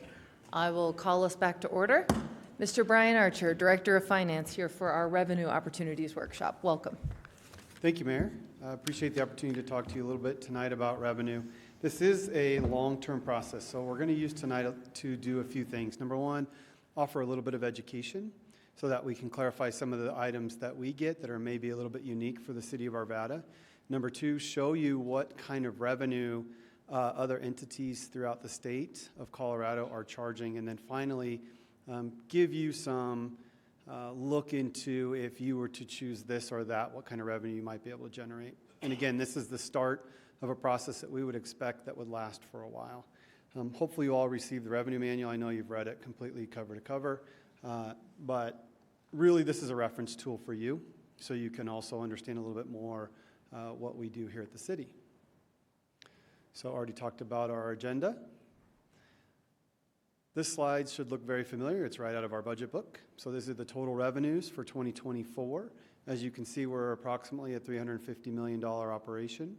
When you include taxes, our enterprise funds, which we just heard a little bit about just a minute ago, some of our support that comes from the state, the counties, and the federal government, our licensing, our courts, and then you'll notice that we have a pretty large other financing sources in 2024, and that has a lot to do with debt and debt issuances. And so in other years, that number is going to be significantly smaller. Same piece of information, just broken down for the general fund only. So you'll notice here on the general fund, what really should stand out to you is we're sales tax driven. 58% of our revenue comes from sales tax. That is what cities do. We charge sales tax to support the levels of services that we provide. You'll also notice we do have property tax and some other fines and fees. On here, you will see use tax and auto use tax and building use tax. Again, these are sales tax charged in a different manner. So if you put all that together, sales tax is really a large percentage of what we get. Mayor Pro Tem Mormon? Sorry, I just wanted a clarification on the difference between the two slides then, if I understand correctly, is that the total budget revenue is going to include all those enterprise funds and so forth that's not included in the second slide. Is that correct? That is correct. Okay, thank you. Same piece of information just shown in two different charts, just trying to, again, demonstrate how reliant we are on sales tax. Here is the enterprise funds broken down a little bit further. So we have 5 enterprise funds: water, wastewater, golf course, stormwater, and solid waste, about $137 million. And again, same piece of information, just shown a different way. So let's jump into sales tax a little bit. This is our pyramid. When we do a sales tax class, we share this with people, and this demonstrates how we get to our total of either 7.96 or 8.21, depending on where you purchase. So 2.9% to the state of Colorado, 1.1% to RTD. As you continue to move down this pyramid, you'll see either 0.5 or 0.75 to Jefferson County or Adams County, and then ultimately the 3.46 that the city of Arvada collects. Let's take a look about how that breaks down. So 3.46 is really $3.46 on every $100 spent. 3% of that goes to the general fund. Last year, that was approximately $77 million. That is further broken down by 2.4% of that to general operations, 0.6% to capital. You've heard us make reference in our capital presentations of the code section 98101.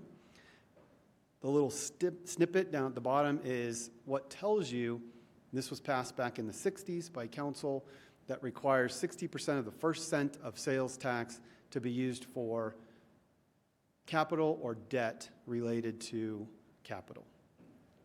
Last year, that was approximately $15 million.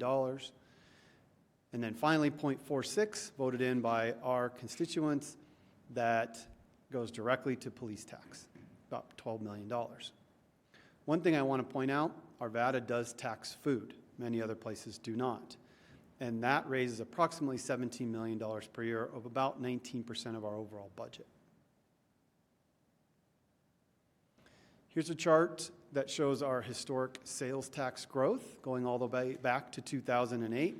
So you can see we've been in a pretty much growth pattern since that period of time.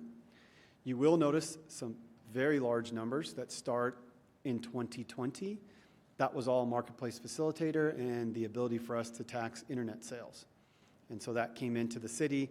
That is now one of our largest revenue categories. You'll also notice a significant growth pattern from 2011 through 2017. That ties directly with our growth in our city out west. Moving forward, you can see that we're budgeting to return to a more normal growth pattern in the future in our 10-year models. I want to make sure I get this number right. The average growth over the last 15 years has been 5.01%. If you remove our 3 highest years and your 3 lowest years, so throwing your outliers out, we've averaged 3.5%. Thank you. Councilmember Marriott. Brian, I have a question. When you look at these sales tax growth projection going forward, you know, we're projecting, and I understand why we project conservatively. That's far better. However, when we are in such a high inflationary environment as we are, and as we are likely to be for quite some time here, given the outrageous federal spending that's gone on and may or may not continue, it would seem that those tax revenues would also be impacted upward with inflation. So when your bag of Oreo cookies goes up by 10%, the tax you pay on them also goes up by 10%. And so I would think there'd be some kind of a following effect, and I understand we want to under predict it, but this seems like this is a way undershoot given the magnitude of inflation that we have experienced the last couple of years, that we're currently experiencing, and that we're very likely to experience in the future. I think that's a very good point, Councilmember Marriott. These numbers represent the second year of our 23-24 budget. We are redoing now with our 25-26 budget. We'll be presenting to you later on this summer, and we are trying to factor all that into play. I will give you an update. As of today, we're up 2% over last year. So for the first 4 months of the year, even in this inflationary environment, we're still up only 2%. So it is kind of in conflict to what you're thinking and what we were thinking as well, but we will be looking at adjusting these as we move forward. Except that in this particular projection, we are actually projecting a decline, a negative, and we actually have a positive. So Correct. Clearly There'll definitely be something there. Right. The magnitude may be different, but I think the philosophy is correct, that'll be there. So We agree. Just a technical point. Okay. Yep, thank you. This chart should look very familiar. It's one we present to you every quarter. This is our large NAICS codes and where we receive the majority of our revenue, our sales tax revenue. Again, supermarkets, merchant wholesalers, and there's our e-shopping. So your top 3 categories. We wanted to do a little bit of comparison to our neighboring cities, and you'll notice Arvada falls to the middle, a little bit on the low end side. Now, certainly you have people like Denver and Fort Collins in there, which have additional taxes, and we'll talk a little bit about what those are here in the next slide. You'll notice our very close neighbors, in some cases are higher and in some cases are lower. There's also a reason to that. Golden is an example many people use at a 3% tax rate. We will see later on, Golden has a significantly higher property tax rate that goes to their city. And so again, it's how you want to get your revenue for the services you provide.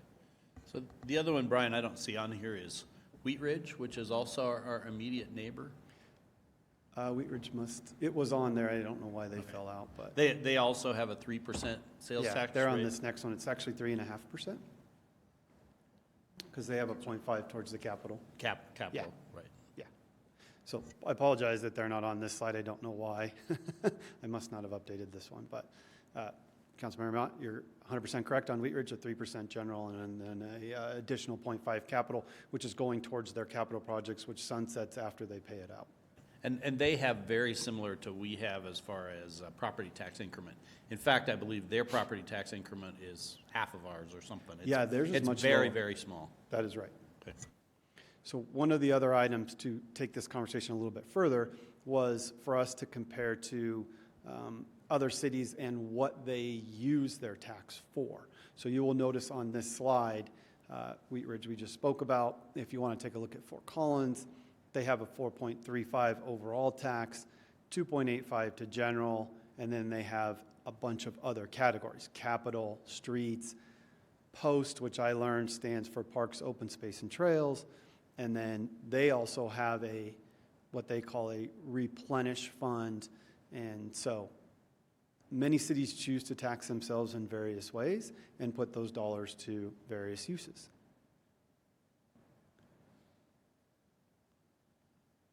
Let's also take a look at how Arvada did last year compared to, again, cities around us. So we were on kind of the middle to upper end of our growth in 2023. We definitely saw an increase related to the inflation. And so we had projected at 3.5%, ended up at 4%. You will notice some of our neighboring cities were very similar, but also some had negative growth. For example, Wheat Ridge and Federal Heights. Mr. Archer, is Wheat Ridge and Federal Heights Wheat Ridge is in particular due to the closing of the grocery store, perhaps? I don't know the specifics on Wheat Ridge, but it could be. Thank you. Actually, I can enlighten you on that. Please. Wheat Ridge's sales tax was virtually the same. The big difference between Wheat Ridge and Arvada is they collect very, very little building use tax, because as a built-out city, there's little to no development going on in the city of Wheat Ridge, and then as a smaller entity, one or two things can change them up or down a little bit at a bigger magnitude than a place that's bigger like Arvada does. Exactly. It's a 0.1 decline in the sales tax revenues for last year, and I thought that might have been associated with the closing of the Lucky's Market. No, they were never big enough to. Okay. They were very, very small. They're certainly being affected by the project along Wadsworth as well. Yeah. Yes. Okay, on to property tax. This slide should look familiar. We include it in our quarterly report. This is your average home, what they pay in property tax, and where those property taxes go.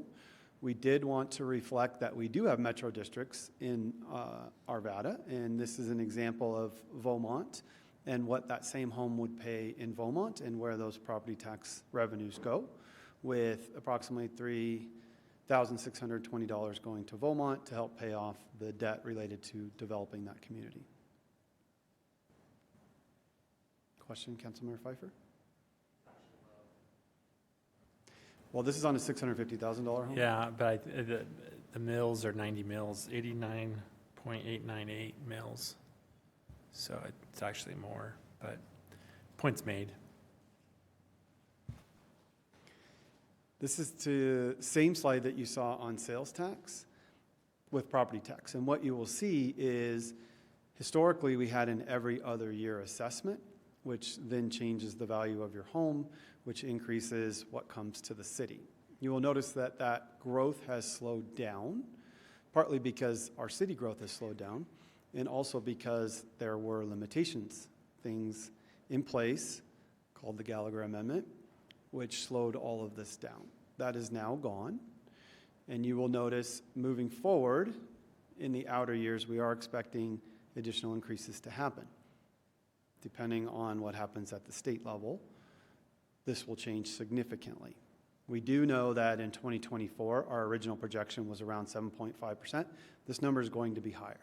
It's probably going to be closer to 15%, is what the city will see from a property tax perspective this year. You all know that from paying property taxes, and we will reflect that when we update our budget for next year. On a comparison perspective, we sit pretty low on the property tax scale. Councilmember Marriott, here's your Wheat Ridge all the way down at the bottom. And you will notice Denver, again, being a city and a county, charges much more property tax. You'll also notice we put, for example, Arvada Fire in here just to reflect that that's part of your overall bill. We could have put the metro districts in here, Councilmember Pfeiffer, but they would have skewed it significantly. Councilmember Ambrose. So I notice here Apex is right next to Arvada, And in these other cities, are their recreation districts part of the property tax, or are they also broken out? Depends on how the city has established, but for the majority, they are a part of the overall. So they're baked in. Right, so I guess it's hard to get a comparison because it almost seems like Arvadans pay double if you include, and it's hard to do an apples to apples if these Yeah. other, like if Thornton is also paying their recs directly and it's not a separate tax district? Okay. Yeah. Yep. Very true. Mr. Archer, I actually quite like that you've included Arvada Fire and Apex on here. Perhaps in the future, a slide that just shows the breakdown. So Apex, Arvada Fire, Jefferson County Public Schools, Jefferson County. That might be really useful for not only us, but also for the viewers at home. Thank you. Thank you. Councilmember Pfeiffer. Yeah, that's a good point, Mayor. I agree with that as well, just more of a local tax breakdown. But, you know, one thing that Councilmember Ambrose is kind of pointing out made me think about this. You know, Denver, yeah, granted, they're up 20-some%, but that includes their fire, their parks and rec, everything there. Where if I add Arvada, Apex, and Arvada Fire, we would be more than Denver as a community. So maybe down the road we just reflect on that. Now, we as a city, obviously, are way down there because we don't provide those other services. We do not. But as a resident of here, it shows the price to live here. And quick Agreed. follow-up, Mr. Archer, to that. My guess here is Denver probably also has some taxes on their property bills that are not reflected in this bar chart, like we True. have Apex. True. They would, but Councilmember Pfeiffer is correct that they do include a significantly more in that than we do. Okay, excellent. Thank you. Okay, we'll move along to some of the other revenues that we have here in the city. And the next couple of slides are just snippets right out of the revenue manual. And so we didn't want to spend the entire time going through that with you, just a couple of the larger ones. So building use tax, again, tied directly to the activity, the building activity here in Arvada. And you will notice significant growth, 13, 14, 15, 16, 17, started to slow down, 18, 19, 20, and 21. Couple of spikes the last couple of years. This is really the commercial development and the larger multifamily developments that we've seen throughout our city. And we're expecting that to return to a more normal pattern, which is right at about 4 million. And so that will continue until build out. One of the benefits to Arvada is we have a lot of single family homes, so people reinvest in their home a lot. And so we don't need huge new developments to continue this tax. If you redo your basement, you put a new fence in, you get that new bathroom you've always wanted, you're still paying the use tax on this. And again, this use tax is in lieu of sales tax. So if you added this into sales tax, it would just inflate our sales tax numbers even more. Same concept with auto use. You will notice that we've grown auto use pretty significantly since 2013 to 2021. We've not changed this tax in any way or how we apply it. This is solely in the growth of the cost of vehicles. So I think Councilmember Marriott said if I charge $2 for a package of Oreos and now I charge $3, the city collects more tax. Same thing on a vehicle. If I paid $20,000 for my truck in 2013 and now that same truck is $60,000, the city collects 3 times as much tax on that truck. We are expecting this to level off as the price of vehicles continues to grow. Less and less people are buying new vehicles. This has been a relatively steady revenue source for the city for a while. We are expecting that to stay. We're not seeing public transportation reduce people's desire to hop in their car and drive. And a few of us have a lot of vehicles, and so they continue to add to this number. We are also getting younger as a population. Before we were getting older, that meant less vehicles. As we are now getting younger, more vehicles are being purchased because you have kiddos or partners that want cars. So those are the only 2 that we're going to talk about. Again, the rest of them are in here, and we'd be happy to discuss any of them if you'd like to. So let's talk about opportunities. So the next half a dozen slides or so are revenues that are charged by other cities throughout Colorado. We'll kick it off with marijuana. You all should be very familiar with this. In the blue, purple, it's supposed to be blue, it looks purple from here, shows what cities currently have a marijuana sales tax, kind of what their range is. Many of them basically charge what their sales tax is. Some of them have chosen to charge more. And again, as we go through this rhythm, we identified what a 1% tax would generate as an estimate for Arvada. It would require a vote, and then the costs to implement and run. And again, it's expensive. The last time we looked into it, we needed to have additional help, legal help, we needed additional finance help, and we needed additional code help.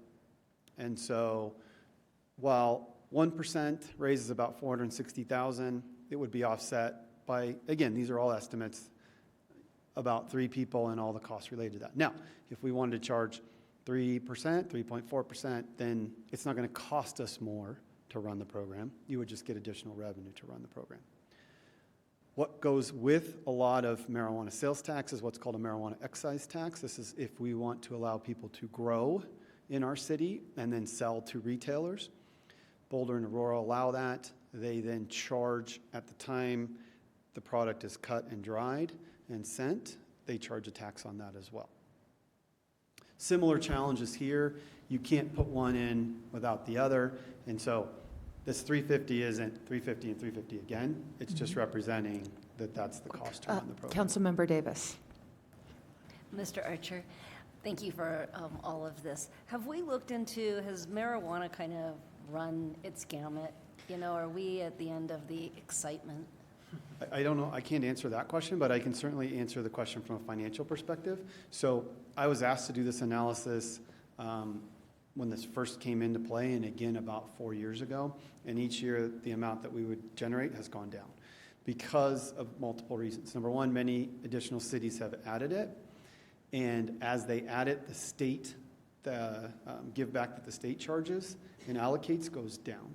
And then number two, other states have added it. So people aren't coming here to buy it like they used to. So I don't know if it's run its course in that aspect, but our ability to generate revenue is certainly lower. Thank you.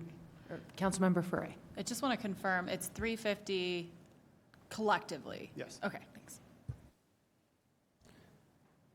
Quick question, maybe more procedural. I'm sorry, Mayor. Good. This is still cash-only business? There are no federally regulated banks that accept money. Right, or credit cards. So any taxes collected is a cash transaction, even with the city? There are some cities that will allow you to pay a different way. So, whether you Venmo me the money or Zelle me the money or other ways to do it, we try to avoid cash, but the majority pay in cash. Okay. Which would create an issue for my team as well. I just wanted to make sure, I don't know if you have more about it, but there's logistics and operational issues. I didn't dive into any of that. Okay, all right. Thank you. Yeah, again, we're just trying to present information to you all tonight to get the juices flowing, and then I'm sure we will talk more. The next is business licensing fees. For you that were on council will remember a few years ago, there was a big push to bring this to our businesses. We chose to actually go the other way and stop charging. And so we certainly could put it back in play. Our fee at the time was $25 for 2 years.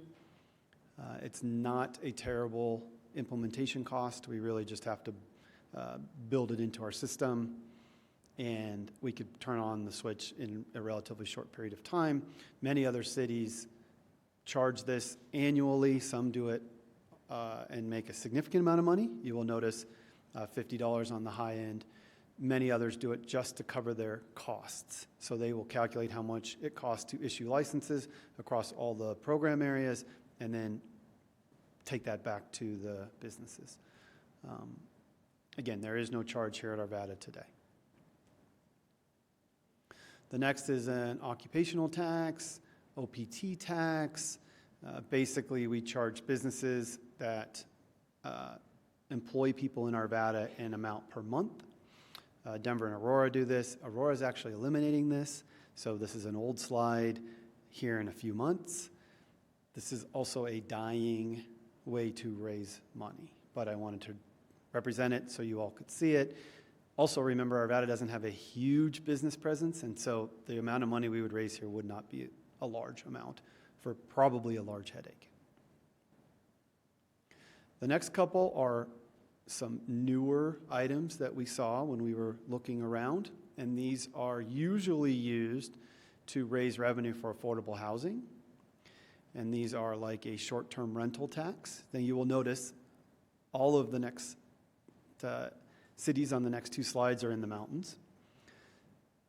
This is a tax that is put on short-term rentals in addition to a lodging tax, in addition to sales tax, et cetera, and is used directly to support affordable housing.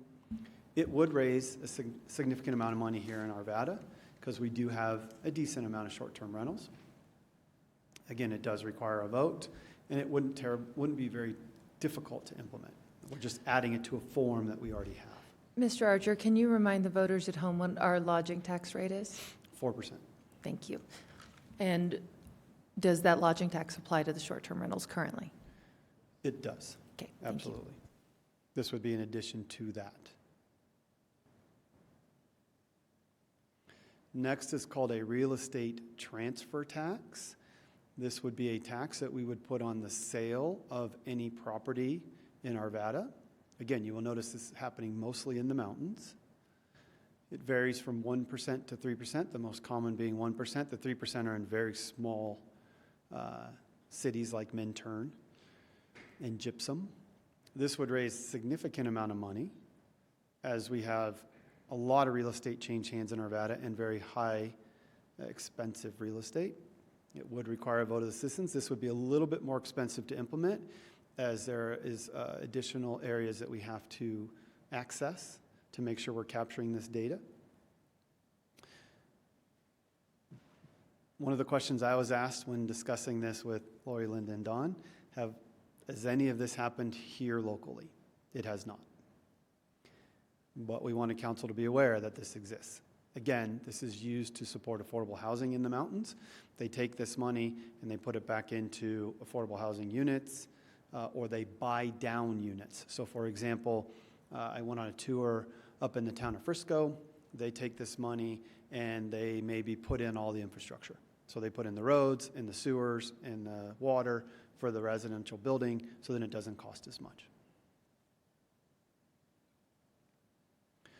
Some of the other taxes we came across, and you can read these down the list, but bicycle tax, smoking tax, sugar sweetened beverage tax in Boulder. You'll see up here a food service tax. And what that is if you go to Denver and Boulder and you eat out, you pay an additional tax to eat out. Or actually have it delivered as well. And again, these are all votes by their citizenry that then support something else.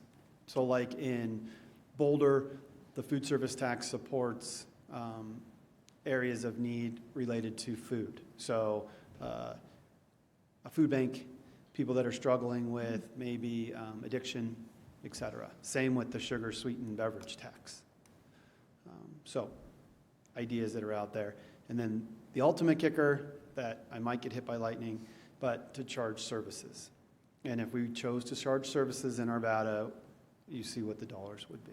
Thank you. Councilmember, I'm sorry. Please go ahead. oh, no, go ahead and finish. I was just going to say, these are things like dental offices, CPA firms, lawyers' offices, massage parlors, et cetera. Thank you. Councilmember Ambrose. A couple of questions. Is the revenue per year, that's for that city that has that tax? That isn't what revenue we would make if That we would did be that what tax? we would make following what the city that has that tax charges. Okay.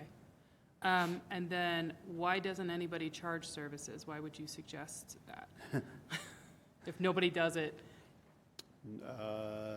It's just been a long tradition not to charge tax on services. Does it exist elsewhere? Yes, there are places that charge very specific services, taxes on very specific services, but it's not common. Thank you.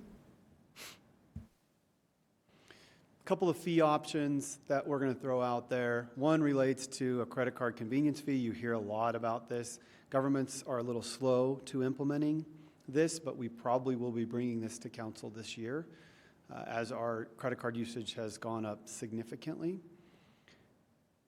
It's one way to raise revenue, but it's not a revenue source. In other words, you have to only offset the fees that you receive. I could not make this fee $10 and take the rest and put it towards streets. I can only use it to offset the fee I'm having to pay to my credit card processor. Westminster has done something a little bit unique where they have what they call a road improvement fee. It's $6 a month, charged per resident. It used to be per unit. They've now changed it to per resident. So for example, if you had a 300-unit apartment complex, it used to be $6. Now it's $1,800 per month. Per resident, is that per dwelling unit, or for instance, there are 3 people in my household? I'm sorry, thank you, Mayor, per dwelling unit. Thank you, Brian. Thank you for that clarification. And that's per month. And that raises roughly $3.4 million per year that they put directly towards streets. That is something council could implement through your power. That does not require a vote, as long as we can prove that that money would be offset towards one of our expenditures. And then the last couple of slides just demonstrate what various level of increases would create from a monetary perspective. So if we were to vote in a 0.10 increase in sales tax, about $2.2 million per year, about $25 million in the 10-year model, and on down on sales tax. Again, remember, we have the 98-101 clause, and so this revenue assumes 100% goes towards whatever we were voting in. If we did not do that, then only 80% goes. And then property tax, just to represent what 1 mil, what our current mill structure would be, and what 10 mills would generate in property tax. Councilmember Ambrose. When was the last time that we voted to increase our mills? Do you know? Our mills haven't changed since 1993, 1992.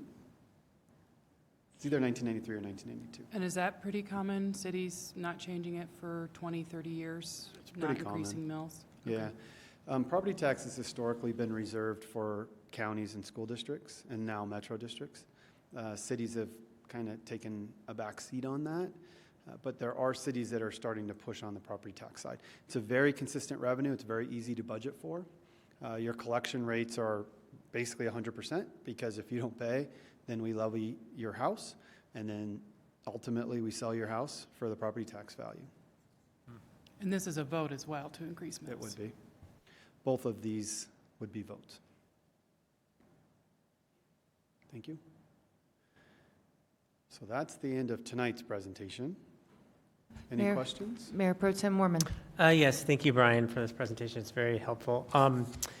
I guess my question is, you said at the beginning about this is a long conversation. So what are you not anticipating putting something on the ballot in November?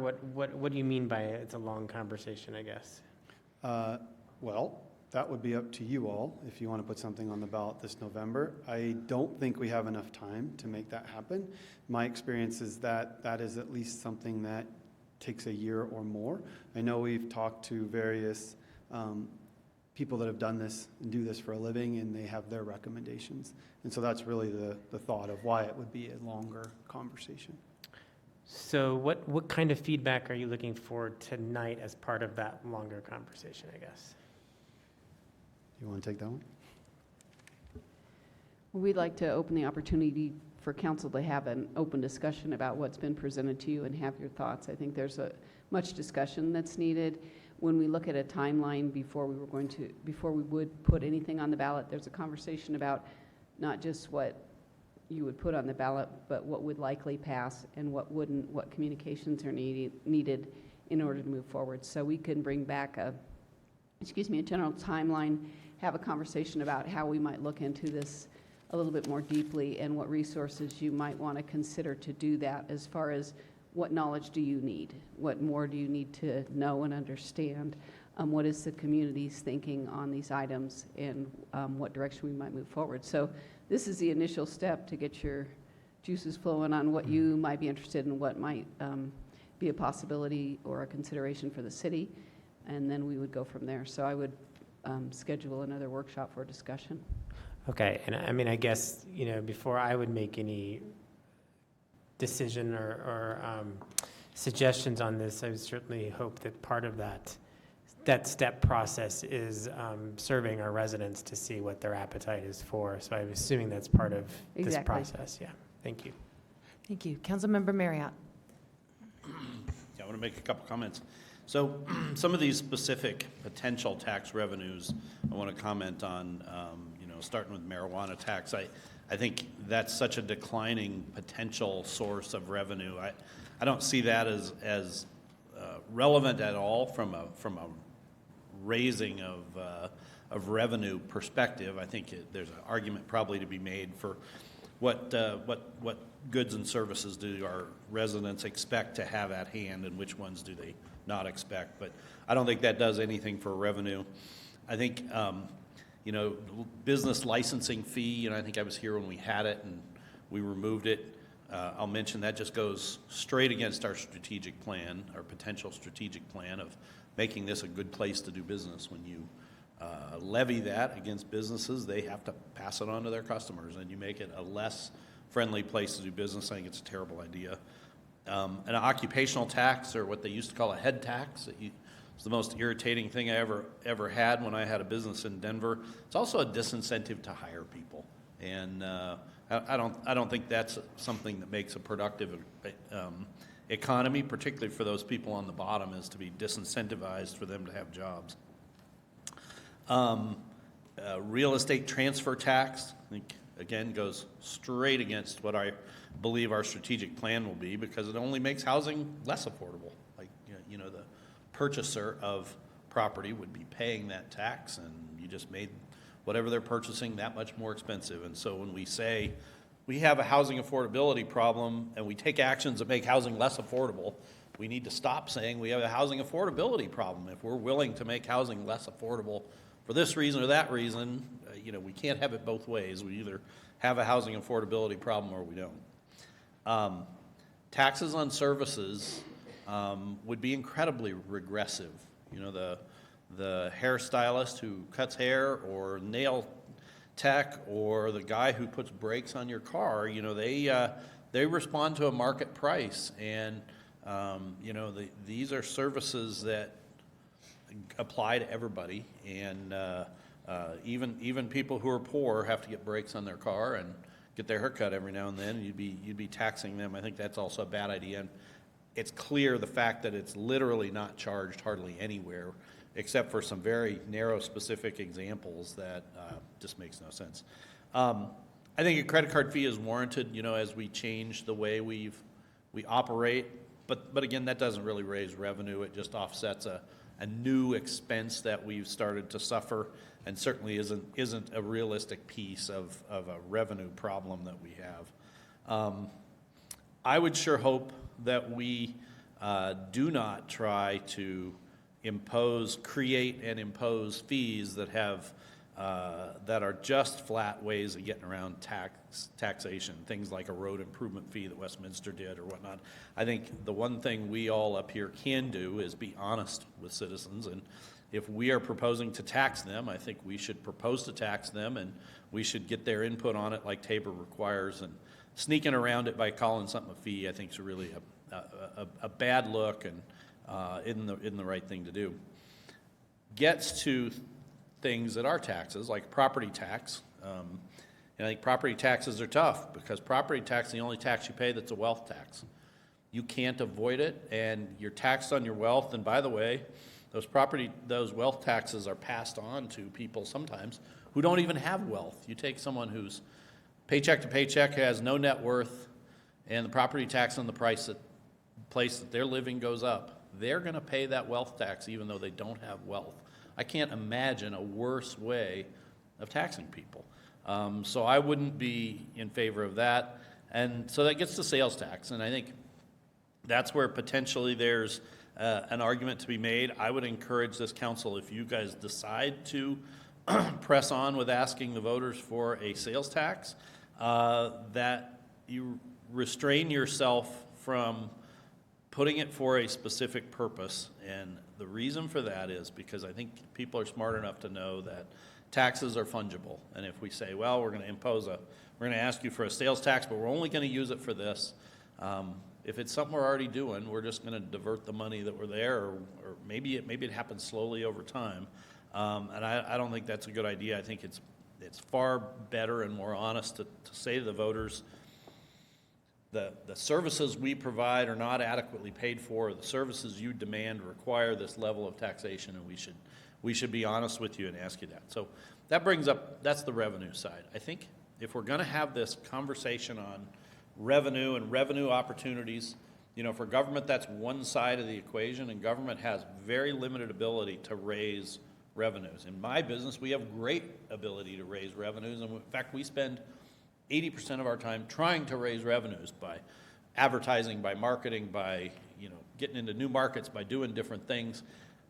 The other side of the coin, however, though, is expenditures and spending. And my hope is that for a city that has difficult time raising revenue, that we can have at least the equal amount of time and effort put into the expenditure side. And that if you've got a revenue problem in the city, which we clearly do, we get a D on our report card when it comes to streets maintenance, and we've got a financial gap there that we need to close. One way is additional revenue, but if the voters say no, doesn't mean that they don't want that gap closed. I think it means the expenditure side also ought to be in play as well. And so as we go forward, I look forward to the workshops we're going to have about the expenditure side. I don't know that we have any of those scheduled at the moment, but I think we ought to, and I think we ought to be honest with our citizens and look at the problem in whole and in total, and not just one side of it as we go forward. So my thoughts and comments. Thank you, Councilmember Marriott. Councilmember Ambrose. Thank you for this presentation. I think it couples well with the presentation that you all gave a few months ago, where basically every single department came up and was like, unless we get more money, services will be cut, right? And I was just wondering, at that presentation, we didn't really hear anything more about, well, and here's the money we need, and here's the services we would consider chopping if we don't get it. And I would like for us to figure out a way to work with the city team to imagine a more comprehensive approach about how do we meet because it's basically, what it sounded like is every single department is going to be short because Arvada's revenue or expenses are too high, but on the revenue side, we haven't increased our mills since '93. I think it's been 30 years since we've increased taxes for anything but the police, and the police are just 2 tax increases that are not that much of the budget anyway. So I think the revenue side is a huge part of it. But I don't think that in the time that each department is saying, like, oh, if we don't have this money, we're going to cut services, cut services in 5 years or 10 years? Like, how do we prioritize this? Because I don't think in the next 5 years, as brilliant as we are on council, we're going to be able to come up with an income generation plan to meet every single department saying, okay, unless we increase revenue significantly, services are going to be cut. And so I'd like to be able to figure out more comprehensively the strategic plan is one way. So maybe using the strategic plan, we figure out, all right, we're prioritizing roads, and we're gonna cut back on some park stuff, but we'll add a golf course because golf courses are making us money. Figuring out that comprehensive plan of how we're gonna stay fiscally solvent, because I feel like with the information I have right now, it's every single department needs more funds or will be cut services, but I don't know how much more money they need, and I don't know what services are going to be cut. And then your presentation tonight is, here's all the ways we could make money. And so step 3 is okay, what's going to be cut? What could we propose to increase in the next 5 years so that we're fiscally solvent and based on the prioritization that's in the strategic plan? So that's the information. I don't know if that's the 3rd step or the 5th step, if there's other things in between there, but that's the kind of information I think I need in order to help figure out what to go to the voters with, in order to be like, yeah, we're going to be increasing your revenue with like a sales tax or with something, some other fee or something, but we're also like cutting out this program or, you know, transferring this part to Apex so that we can, or whatever the plan is, so that we can be balanced. Thank you, Mr. Archer. I appreciate you and your team's work for all of this evening. I agree with my colleagues that I would, to Ms. Gillis and your team, for as we look at this down the line, I'd like to know what the shortfalls are across the different departments, what are the likely cuts, and I realize those are conversations we'll have to have. And then as we do look at new revenue opportunities with our voters, how do we make up the existing shortfalls before we introduce new services?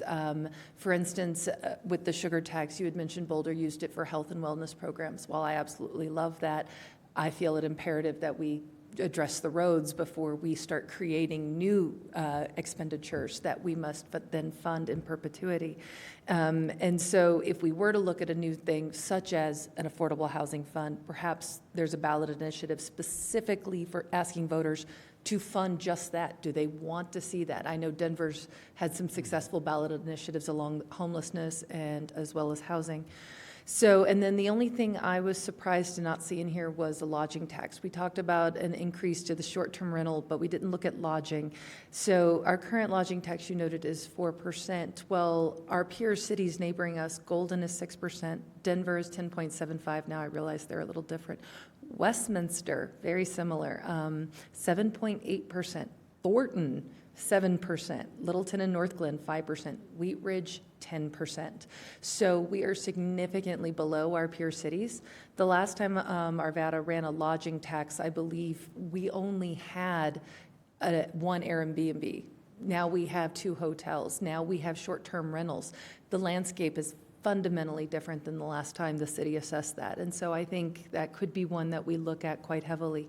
And then I'll look forward to the rest of the discussions. And Councilmember Foray.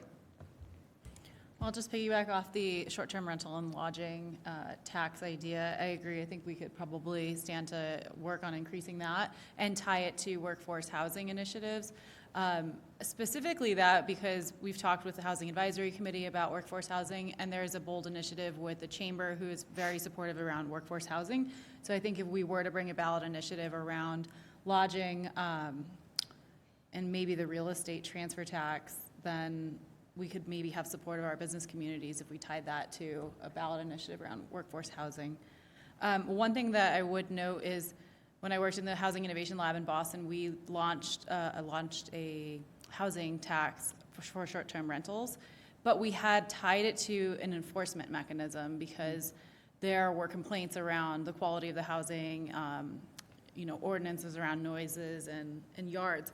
So if we did move forward with something with the short-term rental tax, I think we should include conversations around what does that enforcement look like, because it's been growing. The real estate transfer tax, to clarify, the idea is that the seller would pay, not the buyer, right? It would come out of the sale transaction, yes. I mean, ultimately, the seller would pay it. I would assume the seller would probably raise the price, but. Okay, all right. The business tax, I think that also, to Councilmember Marriott's point, that would go against what we stand for in Arvada, in being a business-friendly community. The ideas around sugar and vape tax, like a sin tax, that seems to have good appetite at the ballots. So I would be interested in exploring that. And a lot of people don't like taxes, but when they tie it to a sin, it seems to sit well for some reason. Not saying that vaping or sugary things are sins, but or ice cream, yeah. Credit card convenience fee seems fair because they can avoid paying that fee by paying in other ways. So I think that us approaching it as we are trying to recoup those costs, you can pay with cash or you can pay with check, seems fair. So we're not making an undue burden for those that can't afford that. With sales tax, the only thing I struggle with, while I appreciate and understand why we have grocery included in that, people that are already on fixed incomes, if we increase that sales tax, I have concerns just around at what level is it unaffordable for groceries for people on limited income. So I would just want to explore, if we do look at sales tax, having that kind of in the back of our mind to make sure we're not pricing people out of actual just food. And I think that's it. Oh, and for marijuana tax, I think we should let the voters decide. Councilmember Ambrose. Sorry, and I just wanted to follow up on Pro Tem Mormon's comment about the survey data, because we have surveyed our residents in the annual survey about increasing taxes for certain things. Is that correct? The survey data, when you're looking at something for the ballot issue, is different than what you do on a community survey. Okay. I see no more lights. Thank you very much, Mr. Archer. Could I, would you mind? Please, Ms. Couple Gillis. comments. First off, we have done that financial resilience work, so it's been a while since you saw it, but there's much of what you referred to that you didn't hear about is actually in that work, so we can bring it back and construct it in a way that is more responsive to what you were asking about. The reason why we're here tonight about revenue is because you asked us to be here, so our order is choppy because there's no good order right now. We're down at the foundation bringing this information, so we'll continue to build on that. Your comments tonight have given us some opportunity to hone in on a little bit more information that you need. And then much of what we referred to, even in our discussions around the City Council strategic plan, is about those trade-offs. So understanding the revenue and the service levels, coming back with what we had from financial resilience. The teams did, the departments did talk about service levels, costs going up, and what those reductions in services or changes would be. So much of this information you're asking for and talking about tonight is available. Thank you. It might behoove us, just for consideration, to perhaps look at a study session where we could be a little more interactive on this topic. Okay, and I do have one more comment, I'm sorry. Oh. The taxation of services, and I don't want to overstep where Brian's at with this. The reason why that is, putting that on the table is important, is because our revenue base is changing. What people are spending their money on is changing. So when we look out 10 years, people will be spending less on products than they are on services. And I'm not in any way stating any advocacy, just looking at where we're going to be over the next 2 decades and planning for where our revenues might come from. Absolutely. Thank you. Councilmember Ambrose. Thank you, City Manager Gillis. If you could include that PowerPoint that you said it's already available in a workshop earlier in the weekly, because you said the data is already available, right? I'm sorry, the financial resilience, we can reshare that presentation that we did, but we can also come back and fill it in. There was a lot more work. I mean, there's only so many minutes in a presentation, but recognizing what you're asking about, we can bring that information. Okay, and then the other thing, I appreciate this revenue opportunities, but the other revenue increase that I would like to talk about sometime is about economic development. You know, things like the Costco provides 30%, or that area provides 30% of the 80% of sales tax. So what can we do to be bringing in and expanding the base of businesses like that? Is there a presentation on that that's happened, or? We can definitely have more discussions. You hear some of that when you're at the AIDA board meetings, but that is evaluated where our revenues come from. We can't share details by business, but we can talk about the areas and the opportunities, where we've gone down, where we've gone up, and primary base, what contributes to the base. Thank you. Councilmember Marriott. I just wanted to add one thing, since you made a couple comments. Part of the, our financial picture is we look at it today and we look at it for 10 years going forward. And as I've spent more time on council now, we are closer and closer and closer to the expiration of some urban renewal areas. And with the expiration of those urban renewal areas, there will be a changing of where that tax revenue goes. And as we start looking forward at those things, I just want to make sure we have those things in there, you know, to my mind, in a very simplistic overall picture of the city. You know, the city expenditures have grown at the pace of revenues or even beyond, and we've found ourselves in this continual situation of underspending on really one thing, and that's streets maintenance. And I realize that every department head said, well, if I just had this, I could do this. And no one ever says, well, I already get 20% more than I need, you know, like cut me by 20%. No one's ever going to say that. That has to be told to them. But part of the picture is, you know, over the next 10 years. And as those urban renewal areas expire and that changes the tax revenue picture, there's opportunities there to get into that gap on that one thing that really sticks out. And so as we go forward and have more of these conversations, obviously this wasn't the subject for tonight. We were just talking about specific mechanisms tonight, but as we talk about that financial picture, just want to make sure that the rest of council realizes that that's a piece in play, and that's reflected as we try to take a deeper dive into a study of these things, and that the council will have the ability to direct where pretty significant sales tax revenues come, and they're going to come all of a sudden one day. The day those expire, the very next month, there's relatively significant revenues that become available. Can I speak to that? Please do. So 2028, 2033 are the expiration dates. 2028 is already built in to the model that you see today. The 2033 will be a part of this model. So we can talk further about what those look like. We actually have them separated in the details Ms. Gillis has made reference to, and happy to share those with you all. Thank you very much, Mr. Archer. Thank you. All right, I will now open up our final workshop for this evening, our Housing Strategic Plan Update, and welcome Ms. Carrie Espinoza, our Housing Manager.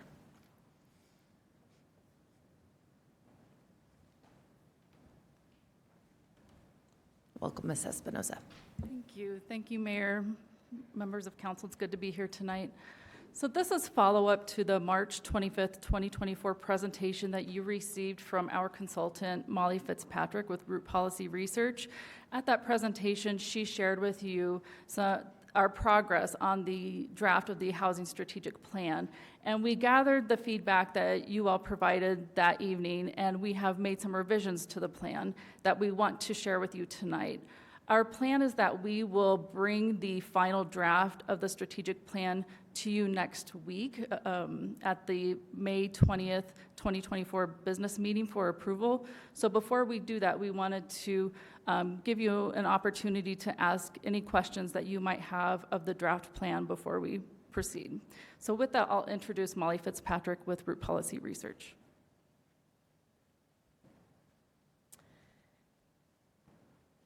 Good evening, Mayor and Council. Thank you so much for just extending your meeting to let me come again and hopefully answer any additional questions. I'm just going to move through this pretty quickly because you've obviously seen it. I've been here before as well, but then happy to dive deep on any specific questions you have around some of the strategies. So as a quick reminder on process, we start with housing needs assessment. So we do data analysis around the market, where the needs really are. We talk to residents through a survey element to ask their perspective on housing needs and solutions. We also did stakeholder interviews to talk to folks in the industry and among folks that are providing services.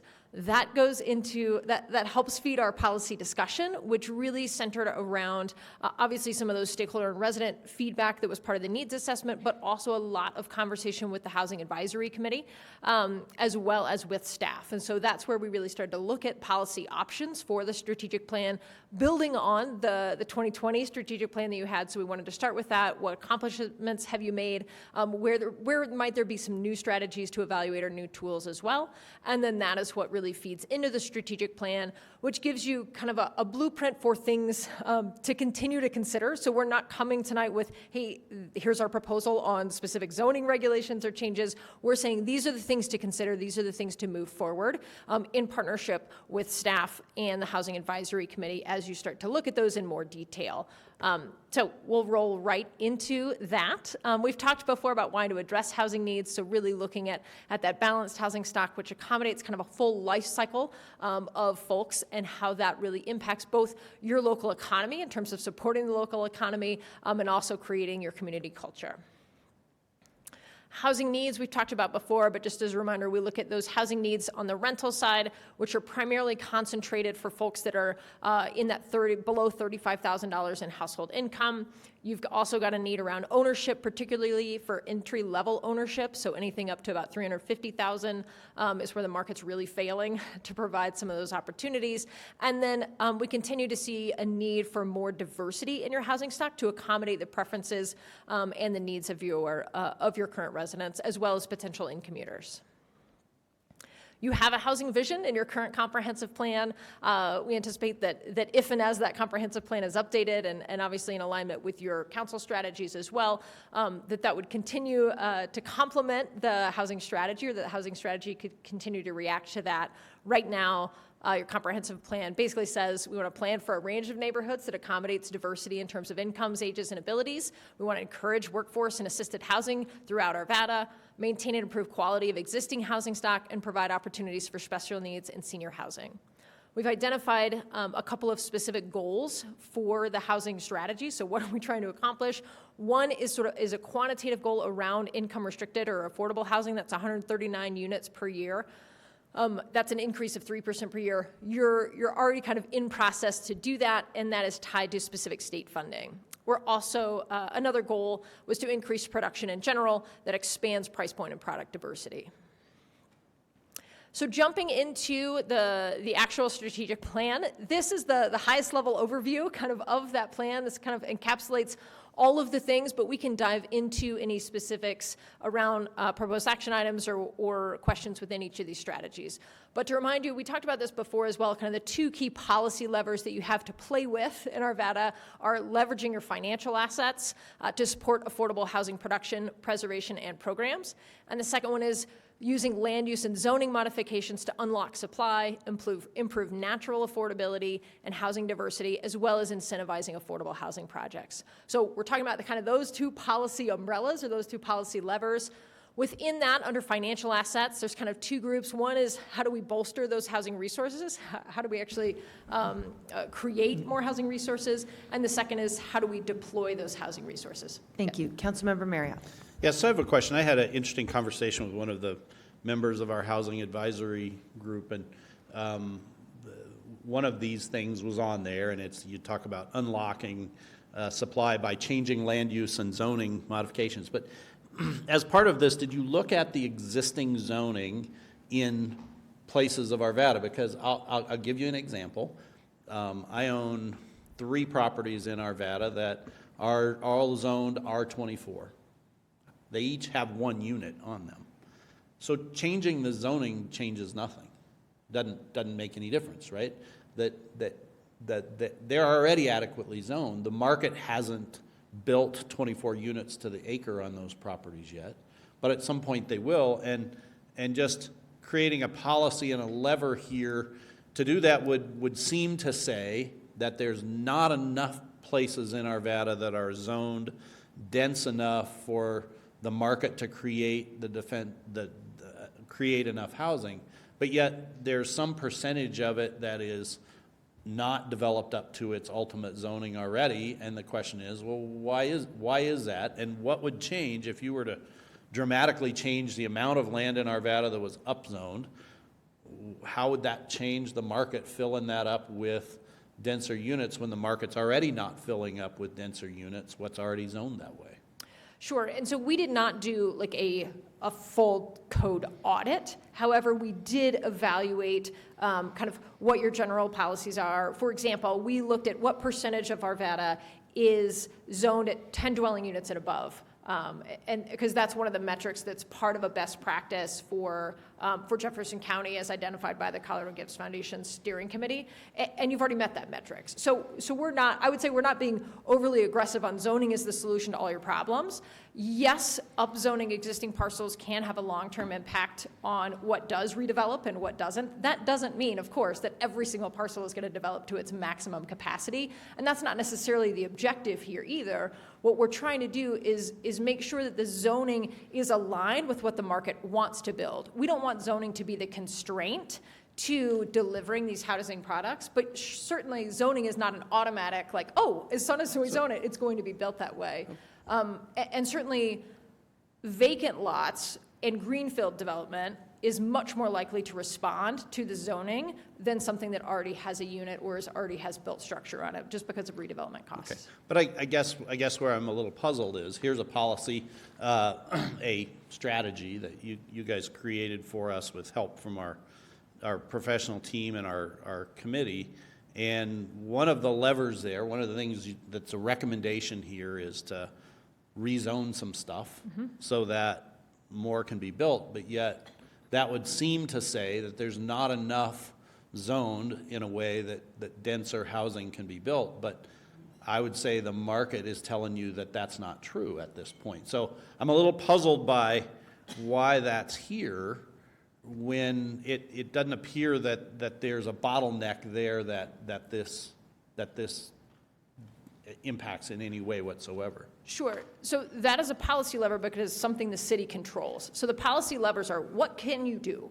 Things the city can do are leverage your financial assets and modify your zoning. You have the power and authority to do that. We did also talk to developers who gave us direction on where they feel like zoning is a barrier to what they want to build or what they think the market is demanding. So we didn't just sort of pluck this out of the blue because we think everything should be upzoned. It's really about what did developers tell us that they felt like was a barrier to development, and where are there zoning mechanisms where we can do that? And certainly not everything in the land use and zoning modifications is specifically tailored toward upzoning. So, I mean, maybe we're just using density here as an example. But as we get into maybe those strategies, we can talk about a little bit more nuance around where we're talking about some of those potential code changes. Okay? Okay. If you say so. Sure, yeah. Councilmember Ambrose. And then we go. Thank you. For one of these strategies to unlock supply, does that mean build as many as possible?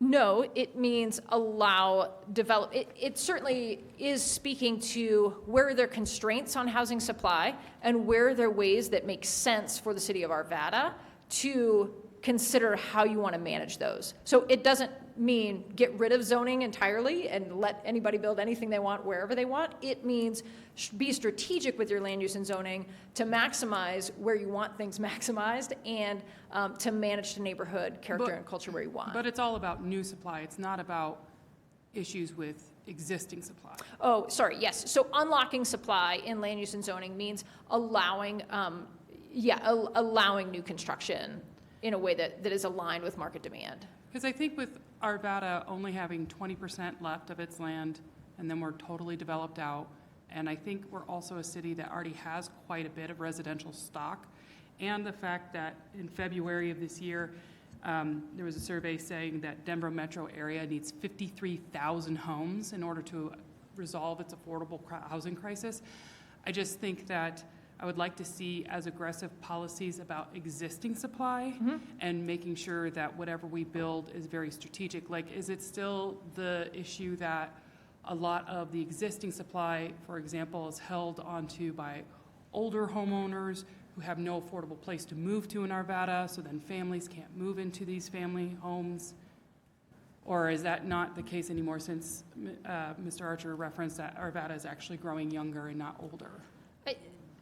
It's a little bit of a difficult question to answer. Yes, you do have need for additional housing units, and you need a wider variety of units than what you have. That doesn't necessarily mean that all of your aging homeowners want to move. So the vast majority of aging homeowners want to age in place. So it's a little bit tricky to tie it just to that level of churn, but absolutely, you're not going to fully solve the problem just with building new units, and you're not going to shoulder the entire burden of what the metro needs to build either. So certainly incorporating elements around what is our current housing stock, and how do we manage that in a sustainable way, and how do we make sure that that's affordable? Yeah, because I would like to see equally aggressive policies about what we can do about existing supply. Yep. I don't know if this is part of the rest of your presentation, but I have a question about slide 4, where we're showing in a 4-year change from 2020 to 2024 that the affordable housing crisis is getting worse despite implementing this plan. And would you say, so I have a few questions about that.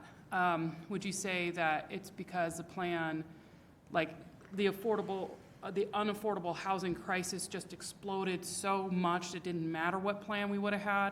There's no way, because there's nobody who was like, oh, we protected ourselves against this crisis, right? Like, it's just something that's happened. Or would you say, like, how flexible is the plan to be responsive to the fact of this explosion, and maybe what we were planning on which is things like, oh, we were just going to build as much as possible. Now we're realizing, ooh, this affordable housing crisis is going to require something way bigger than just building as much as possible. We can do that, and we've got to really look at problems with existing supply. So I'm just wondering how much the recent crisis has changed this plan that was set in motion a long time ago.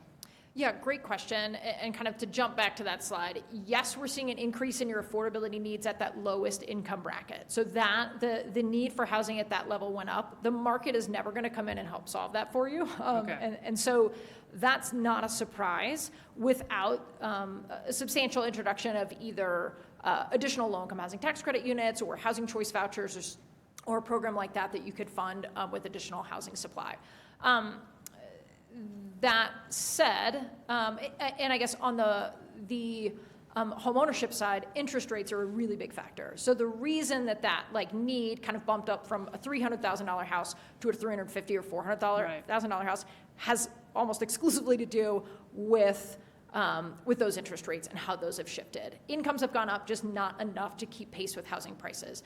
Obviously, this is a regional challenge, not just an Arvada challenge, and so it's not that your situation has gotten worse faster than anyone else's, but it has gotten worse around the metro. And certainly, there are interventions that can help bring that back down, but they are not the lowest hanging fruit, right? And so I think, if you had not implemented any of the strategies that you implemented a couple of years ago, it probably would have gotten worse. So when we often talk in housing about what we're trying to do is kind of soften the curve on housing prices, we're never going to have a policy that makes all of your housing prices drop, right? That's not reality. What we're trying to do is how do we have policies in place that can lower housing prices for those folks that really need it through government programs or interventions or income restrictions? How can we also help manage the curve or soften that kind of rise in housing prices? Okay. And then I have a question about a specific policy, which is the naturally occurring affordable housing, but you haven't referenced it yet in the presentation, so I'll wait. Sure. Thank you. Councilmember Davis. Thank you, Mayor. So much to Councilmember Ambrose's point, as I went through the slides and everything like this, we are really not addressing the existing housing stock. So in my neighborhood, to be quite frank, there are a lot of houses that are for sale. Our residents are dying off. These are original owners. And the issue is you can buy a house for $500,000, which is affordable, but you have to put $200,000 into it to bring it up to today's code. And so the folks who can do that are the developers, or as we call them fondly, flippers. And so getting folks who could actually afford that house and live in that house, there are all these caveats that, okay, you can do that, but now you have to change your aluminum wire to copper. You have to get rid of the lead pipe. You have to do, because these homes haven't been touched since they were built. And some of these, my neighbor's 99 years old. She's going to die in place. She hasn't touched her house since she bought it. She's the original owner. So I'd like to see something in this program where we are addressing housing that's deteriorating, and how do we work with that? Because it not only affects the price of the house, but the price with the neighbors and neighborhoods in general. And so it's having some of that in place too, addressing some of this deteriorating housing and getting it up to speed, or maybe working with us to say, okay, you have X number of months to do this. And maybe somehow through a government program, they can get the money to make the improvements that they need, so they can get the windows that they need, and those types of stuff, those types of items. There are affordable houses out there, but once you have to put $200,000 into it, it no longer is affordable. Ms. Mayor, may I comment on that? Absolutely. This is Jessica over here. Hi. I just want to point out that, I know, sorry's coming from somewhere. Just wanted to point out that the city does not mandate, if somebody purchases a home and they decide, I'm going to buy it lock, stock, and barrel, whatever condition it's in, we do not mandate them to have to come up to existing codes unless they initiate some type of project that would trigger that kind of requirement. So while I absolutely agree with you that it is problematic when people wind up coming into situations where they want to do a renovation, and that might trigger some of those requirements. That would only be for the part that's being remodeled. We would never come in and say, you want to, add a bedroom to your basement, you have to update all your plumbing. So I just want to make sure that that's contextualized, that is not a mandate from the city's perspective. That would be something that the homeowner opts to take on. And I also think we've got some programs to try and help with some of that. But that's a pretty challenging issue when we have over 51,000 existing single or residences in the city for us to be able to subsidize those types of renovations. And if I could just add to that, we do have a partnership with Brothers Redevelopment where we do offer homeowner repairs to offer those services like windows to low to moderate income households who are in need of those critical repairs. It's not $200,000 worth of renovations, but it can be a fairly significant chunk of what their needs might be. So I just want to throw that out there, that we do have existing programs that address that. Thank you. Great point. So why don't I walk through the strategies that might help us frame some additional questions and comments around those as well. So starting under policy lever 1 about leveraging financial assets, the first 3 are really kind of centered around what do we do with housing resources, what do we have and what can we bolster. The first one is to continue those federal and state program partnerships. So that speaks to exactly some of those types of homeowner repair programs, other programs that are run by the Housing Authority that you receive through community development block grants or other federal funding sources or state funding sources. That's kind of a keep doing this. It's going well. It doesn't satisfy all of your housing needs, but the things that you are doing are going well, so continue those. Second is another kind of continue. You already have looked at this. We're recommending you look at this and maybe consider expanding this program as well, but allocating publicly owned land and or acquiring additional properties for affordable and mixed income housing. So looking at a land banking option there. And then third is to create a dedicated sustainable revenue source to fund the Arvada Affordable Housing Fund. So you've already created the structure of a housing fund, but it doesn't have any money coming in. So it's got a revolving loan fund that goes out and eventually kind of works its way back. It's a fairly small amount, and it does take some time for that to revolve. So we're recommending you actually put kind of an inflow spigot, if you will, into that affordable housing fund.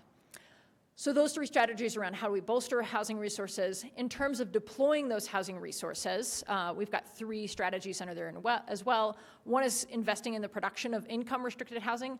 That typically looks like gap financing for a low-income housing tax project or some other type of income-restricted housing. We're also recommending investing in the preservation of affordable housing. So when I was here last time, we focused primarily on preservation of housing that had an income restriction that might be expiring. Based on feedback from you all, we have expanded that to look more broadly at how do we maintain the housing stock that we have, whether it is income restricted affordable or naturally occurring affordable. By naturally occurring, we mean that housing stock that just happens to be affordable based on its market value. And then finally, this is also a new addition based on additional feedback from staff in the Housing Advisory Committee that would be adding staff capacity to support implementation of the plan. That's not necessarily something that has to happen right away, but as we look at continuing to add to potential housing strategies, that is something that we just want to keep on the radar that may come back as something that would need to be implemented as well. We worked with city staff as well as the Housing Advisory Committee to kind of prioritize these. So we know we're coming at you with 9 housing strategies. What does the Housing Advisory Committee and staff feel like is top of the list, is most important? Out of these financial asset lever strategies, top priorities would be the land banking, so number 2, as well as the local funding source, which is number 3. And in terms of deployment, a focus on preservation was a top priority as well. Councilmember Ambrose. Thank you. So my question is once we intervene, it's not, I don't know, a question, I guess, but once you intervene on naturally occurring affordable housing, it's not naturally occurring anymore because we're doing an intervention to take care of it, right, to keep it? Right, so most strategies or most tools that do relate to affordable housing, or that relate to that naturally occurring affordable housing, mean how do we inject funds and then also ask for an income restriction on top of that. There's very little power that a city has to control that housing stock unless you're putting public funds into it. So yes, those preservation strategies At that point becomes subsidized usually housing? become some type of income restricted or subsidized housing as well. Not every single program, but most of those programs are designed that way. And do you have research into how naturally occurring affordable housing happens? Is it just like market conditions, or it's just like a benevolent landowner, or like how does this happen? I mean, most of the time, it is aging older housing stock that is affordable because either it was built more affordably in a previous era, and they've maintained it, or it is, I mean, you occasionally get a benevolent landlord as well, but generally speaking, we're just talking about aging housing stock, smaller housing stock, that type of thing. Okay, thank you. Councilmember Marriott. Yeah, a couple questions about this. Aren't there nonprofits that do land banking?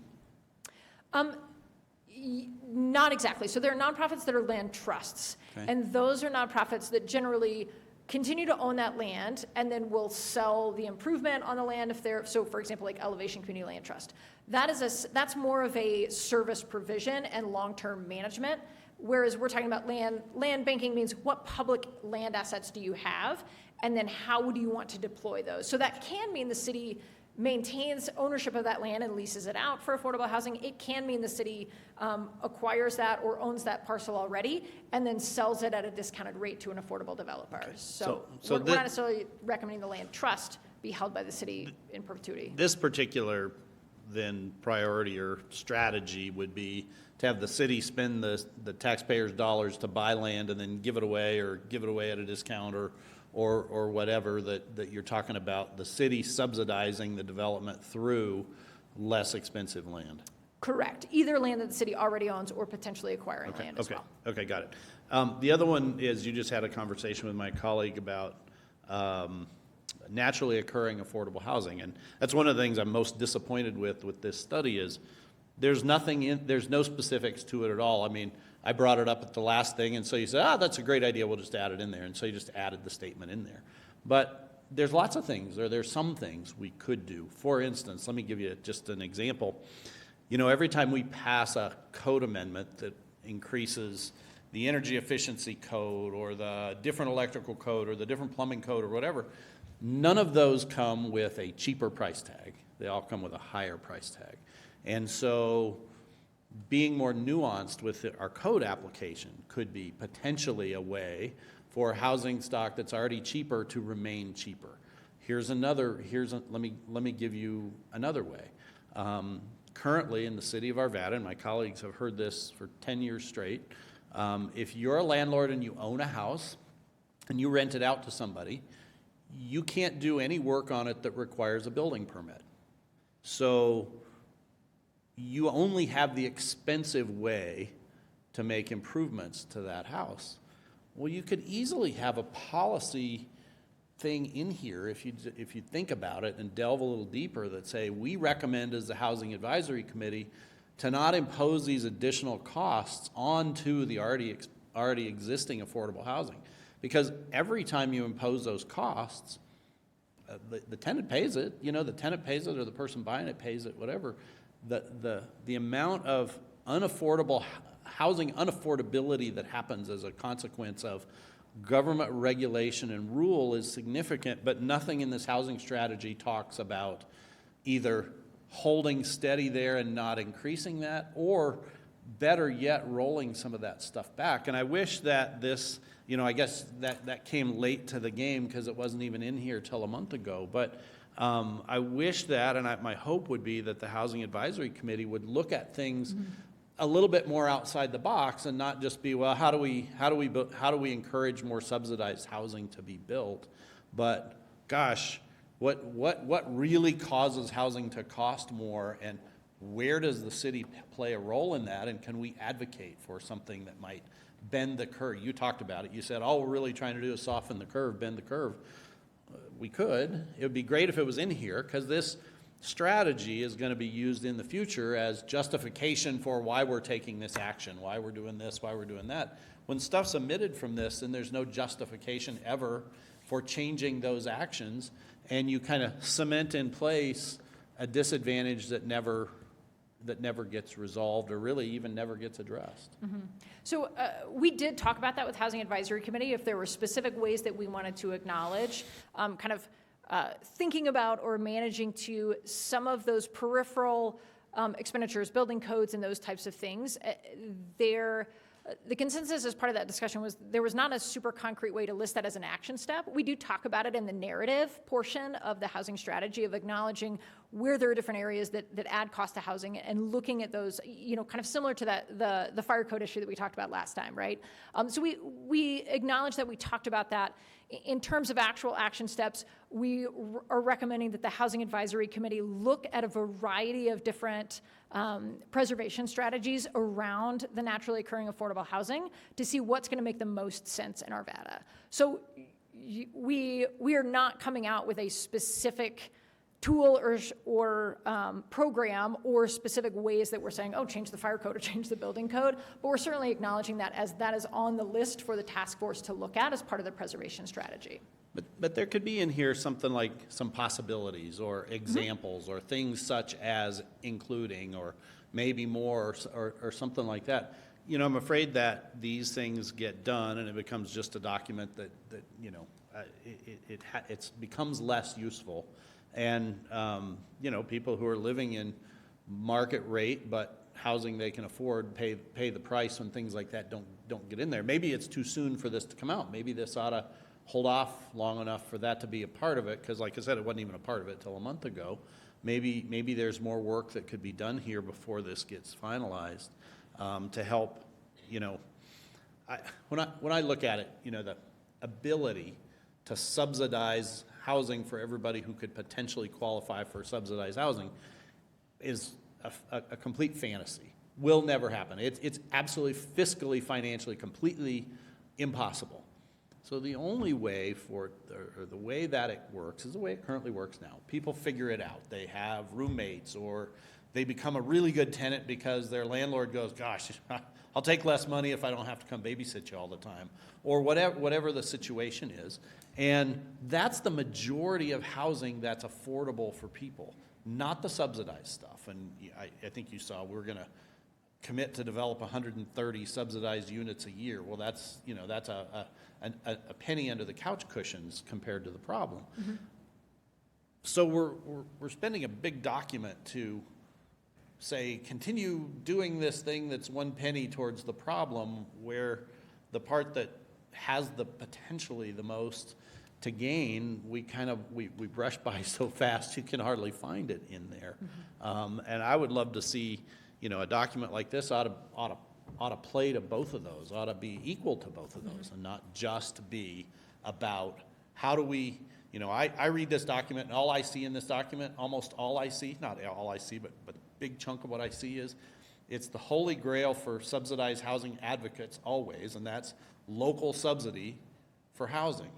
That's what everybody's looking for, because there's already federal subsidies that are pretty good. There's state subsidies that are a lot less, and the place where you can add to it the most readily is local subsidies. But this document ought to be way more than that, and now that's kind of all it looks like, or mostly looks like. It's not. I'll be fair. It's not all, but sure. but strongly looks that way. And as you were here for our last discussion about revenues and city financial structure and all that kind of stuff. Clearly not a lot of headroom in any way, shape, or form to add to, actual hard cash resources to just subsidize more housing.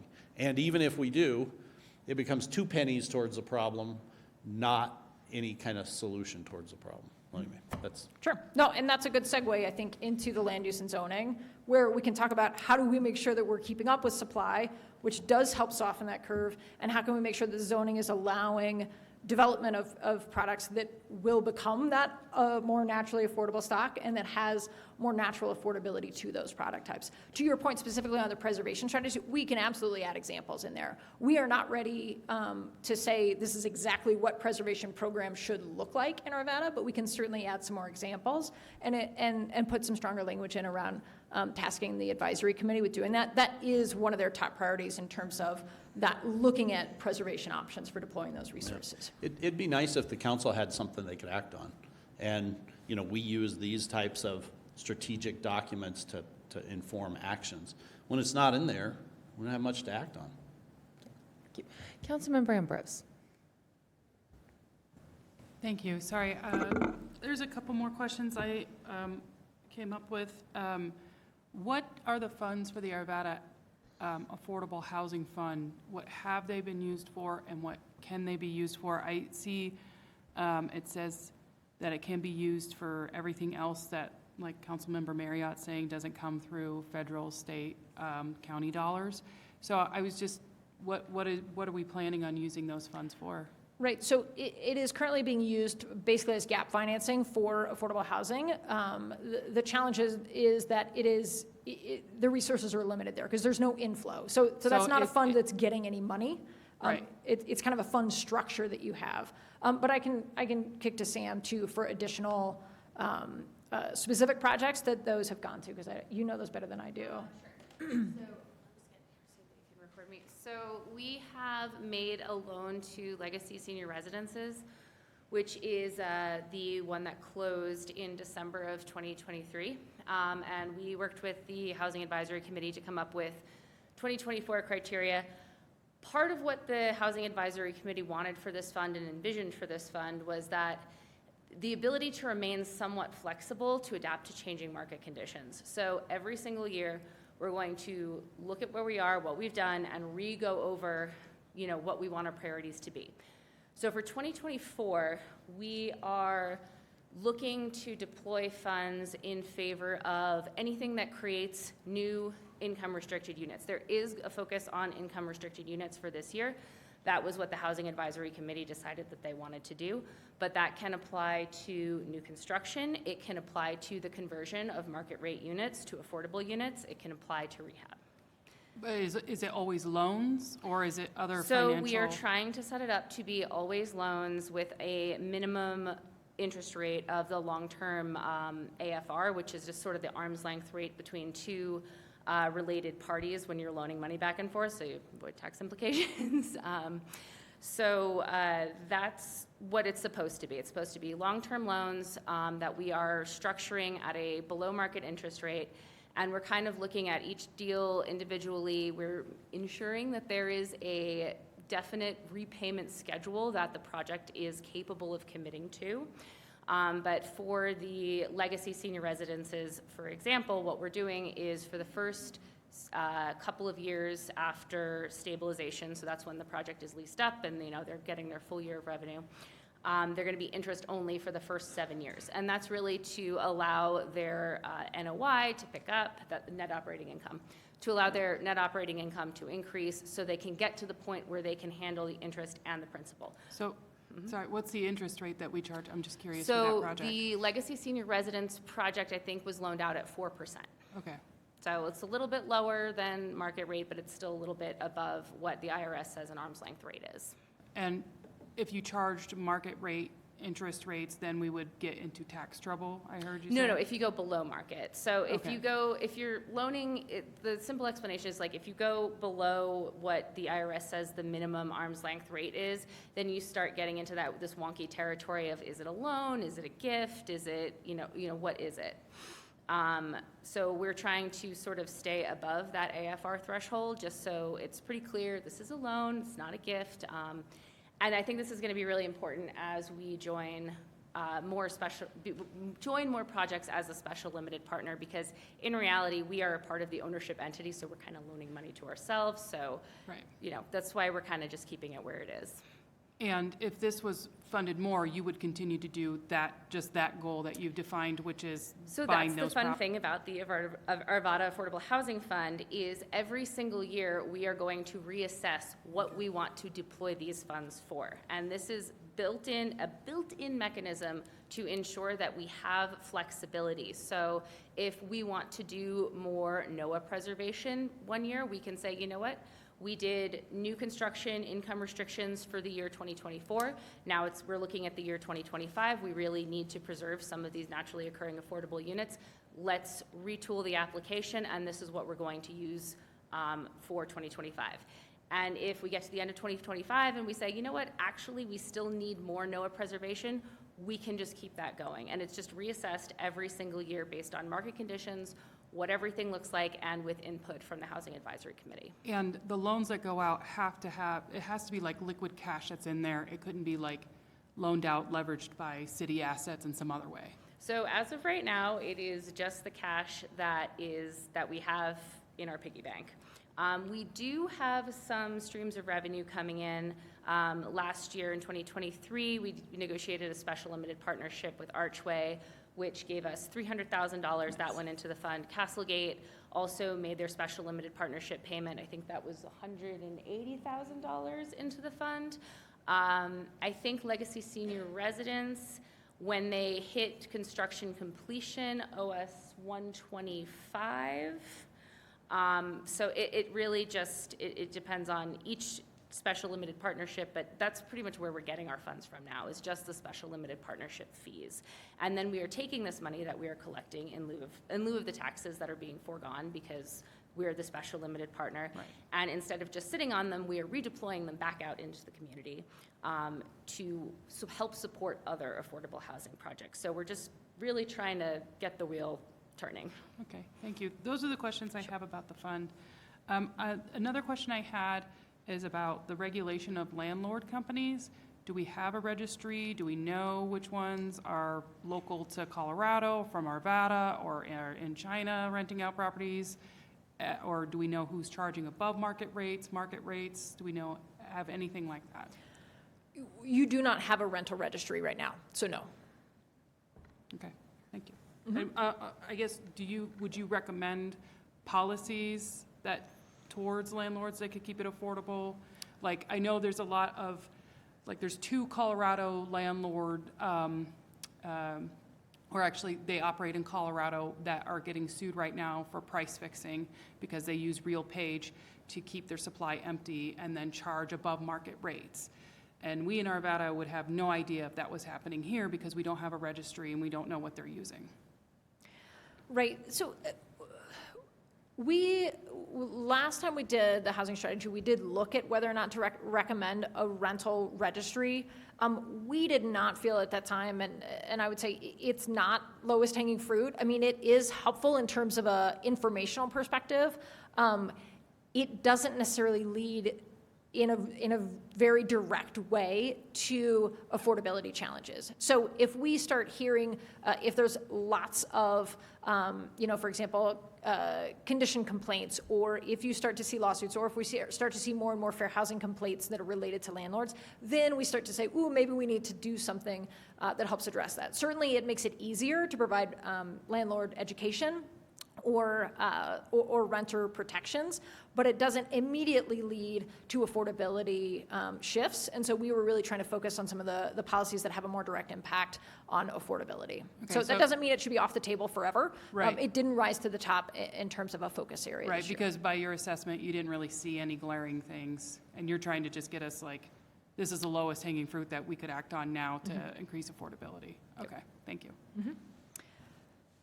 So within, okay. Go ahead. Great. So within the lever 2 on the land use and zoning modifications, there are kind of 3 strategies within that policy lever. One is related to affordable incentives, so incorporating additional incentives for income-restricted development. You have some of these built into your land use code right now. We have taken a look at those and evaluated those. The ones you have are great that they're in there. We think there's room to push on those and expand that definition a little bit. So we've made that a strategy as well. And then implementing the land use recommendations from the Jeffco Housing Advisory Steering Committee. That's a mouthful, on workforce housing. So that committee has already looked at what land use strategies make sense in Jefferson County that would apply to your entire zoning code, not just as incentives for affordable. So number 7 is just for affordable or income restricted housing options. Number 8 would be looking at different land use code modifications across the board to see where you can align with the market or increase opportunities for those housing types that are either give you more product type diversity that we heard from residents they wanted, or that give you more natural affordable products. And then finally, number 9 is looking at affordable requirements in new development. So when we talk about that, that means when something new is built, do you want to have a requirement that some portion of that, either financially or from a unit perspective, is dedicated to affordable housing? That tends to be like things like linkage fees or inclusionary zoning. That we're using exploratory language here because we're not necessarily saying, yes, you should do this specific one. That is something the Housing Advisory Committee would like to continue to discuss to really evaluate what makes the most sense for Arvada. And so that's a recommendation to continue to explore. In terms of top priorities of those strategies, the ones that Housing Advisory Committee and staff kind of talked through that rose to the top are expanding those affordable housing incentives, so number 7, as well as looking at the best practice land use and zoning recommendations. So the affordable requirements kind of falling as a second tier on the priority level there. Thank you. Councilmember Marriott. Yeah, so let me ask you about number 9. It's in there again, to my chagrin. I think we've talked about it a couple of times. Does everybody's housing strategy have that one in there? Nope. Really? Whose doesn't? I mean, it really depends on the market and on the appetite of what, I mean, we are providing options and then discussing those with staff and Housing Advisory Committee to see what they feel like they would like to see included in this. And so, you know, we certainly have communities that say we're not interested in that. We also don't recommend it for communities that are fully built out, that have no new development, or that have, that aren't anticipating any new development, because it only applies to new development. Okay. The reason I ask is, you know, I think in 2017 was the first time I saw this, and it had this same menu of stuff. And at the time, I think I made the same comment I made a month ago, which was, I think it's a terrible idea because we say we've got a housing affordability problem, so we're going to make housing cost more to solve our housing affordability problem. And to my eyes, it's an absolute it's a folly to go at and go down that path. And in 2017, no other council member said anything on the contrary. Nobody said, wait, I disagree, I think it could work and here's why. And then same with a month ago, I think I made the same comment. I didn't hear anybody else disagree or anything like that. And then here we are now with the final thing, and it's still there. So it's like this thing that won't go away, I mean, so to me, it's like, so why does that exist? You've gotten feedback several times that it shouldn't exist. Is the Housing Advisory Committee saying, no, we think it should exist? Or I guess I'm just puzzled by, you know, the strategy seems to be just a broad menu and nothing specific, which limits its usefulness. Or am I missing something about, are you getting direction that should be there, and where that might apply and how that might apply to Arvada? It was not my impression that council gave consensus direction to remove that from the housing strategy. If that is council consensus, then that is certainly something we want to hear feedback at a consensus level today to tell us whether or not that should stay in or stay out. So yes, we've left it in because we are hearing that feedback that people would like it in. But if I am incorrect about that, then I welcome that conversation, certainly. That's why we're here tonight, to have that conversation. Councilmember Foray. I don't think that's the consensus of everyone. I think that we would like to explore ways that we can and see if it's fitting, but having that option on the table for future developments is something that I think council has generally been supportive of, while also recognizing that we still need money for some of our infrastructure and our water and sewer, and that's been a cause for pause, but that doesn't necessarily mean that we want that out. Okay. And correct me, council, if I'm off there. Okay. There you go. Great. And if I may just add really briefly, each one of the, if you look at that section of 9, that there's really 3 different options that are listed there. Each one of those are very different, and I think it's important for us to get in the weeds with those when the time is right, and once we have direction and we have solidified the strategic plan. We absolutely want to get into this and make sure, A, does it make sense? B, is it really going to help us move the needle? And C, is this realistic? And I think with each one of those, that's a viable question that we want to explore. I think it's, again, this is listed as a moderate in terms of priority. We think there are other things that might be able to move the needle a little bit more quickly, but I just want to recognize that each one of those are really, really different, and they're going to have different impacts if we choose to hit that one versus another. So, thank you, Ms. Gardner. That's really, I mean, The remaining slides are really just additional action items and more specific detail around each of these strategies. I wasn't going to walk through each of these slides. They're really just here for reference because I'm sure that you have all read the actual strategic plan. There's a lot more detail even in the narrative portion of the strategic plan, which follows this table. So we kind of go from very high-level summary on this graphic to slightly lower-level summary on each of these slides. But I'm happy to answer any additional questions should you have them on any of the specific strategies or some of those action items within each strategies or the prioritization to help us refine this before it comes back to you. Councilmember Ambrose.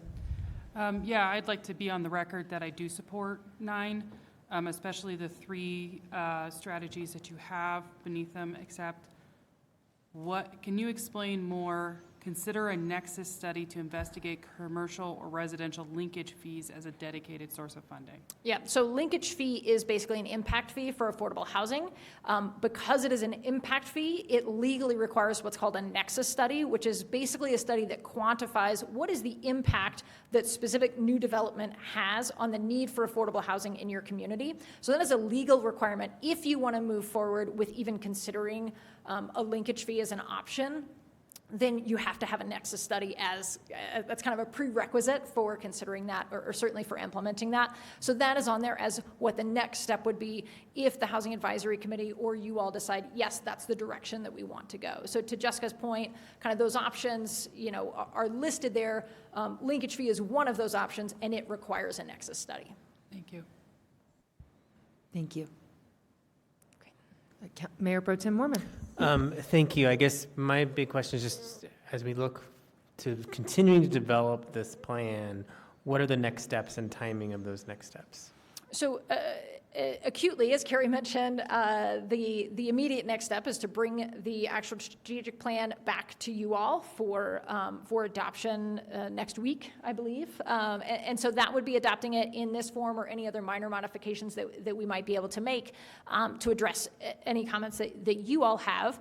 The actual strategic plan obviously tasks staff and the Housing Advisory Committee with implementation, more specific implementation within each of these. And so it is not a next step right now or even with adoption to say, oh, we're adopting the strategic plan and all of the land use and zoning code amendments that may be connected to it. We're adopting the plan so that then staff and Housing Advisory Committee can come back to you with specific ordinances potentially for some of these or code modifications for some of these to actually fulfill and address these over the next few years. Okay, thank you for that. And I'm just also echo that I support what you brought forward to today and look forward to this continuing to develop. So thank you. Okay. I see no other lights. Great. Thank you very much. Thank you all so much for your time. Very much appreciate it. We appreciate you being with us here on a late Monday night. Absolutely. All right. With that, I will, Ms. Espinoza, do you have any additional? No, seeing none. I will close the workshops. Ms. Gillis. I just have a question coming out tonight. Noticed on June 3rd, and what I'm talking about is bringing the waste hauling rates forward. Noticed on June 3rd, several of you, there's 3 people not present. And so I am checking in with council if we can move that to June 17th if anybody has a problem. I don't want to move when some are gone and then some are back, but it looks like everybody's here on June 17th. Checking in. There's nothing I want to do more on my birthday than talk about trash. It's all about you. Okay, thank you very much. All right, thank you. Ms. Morris, anything from you? Nothing from me, Your Honor. Thank you. We're adjourned.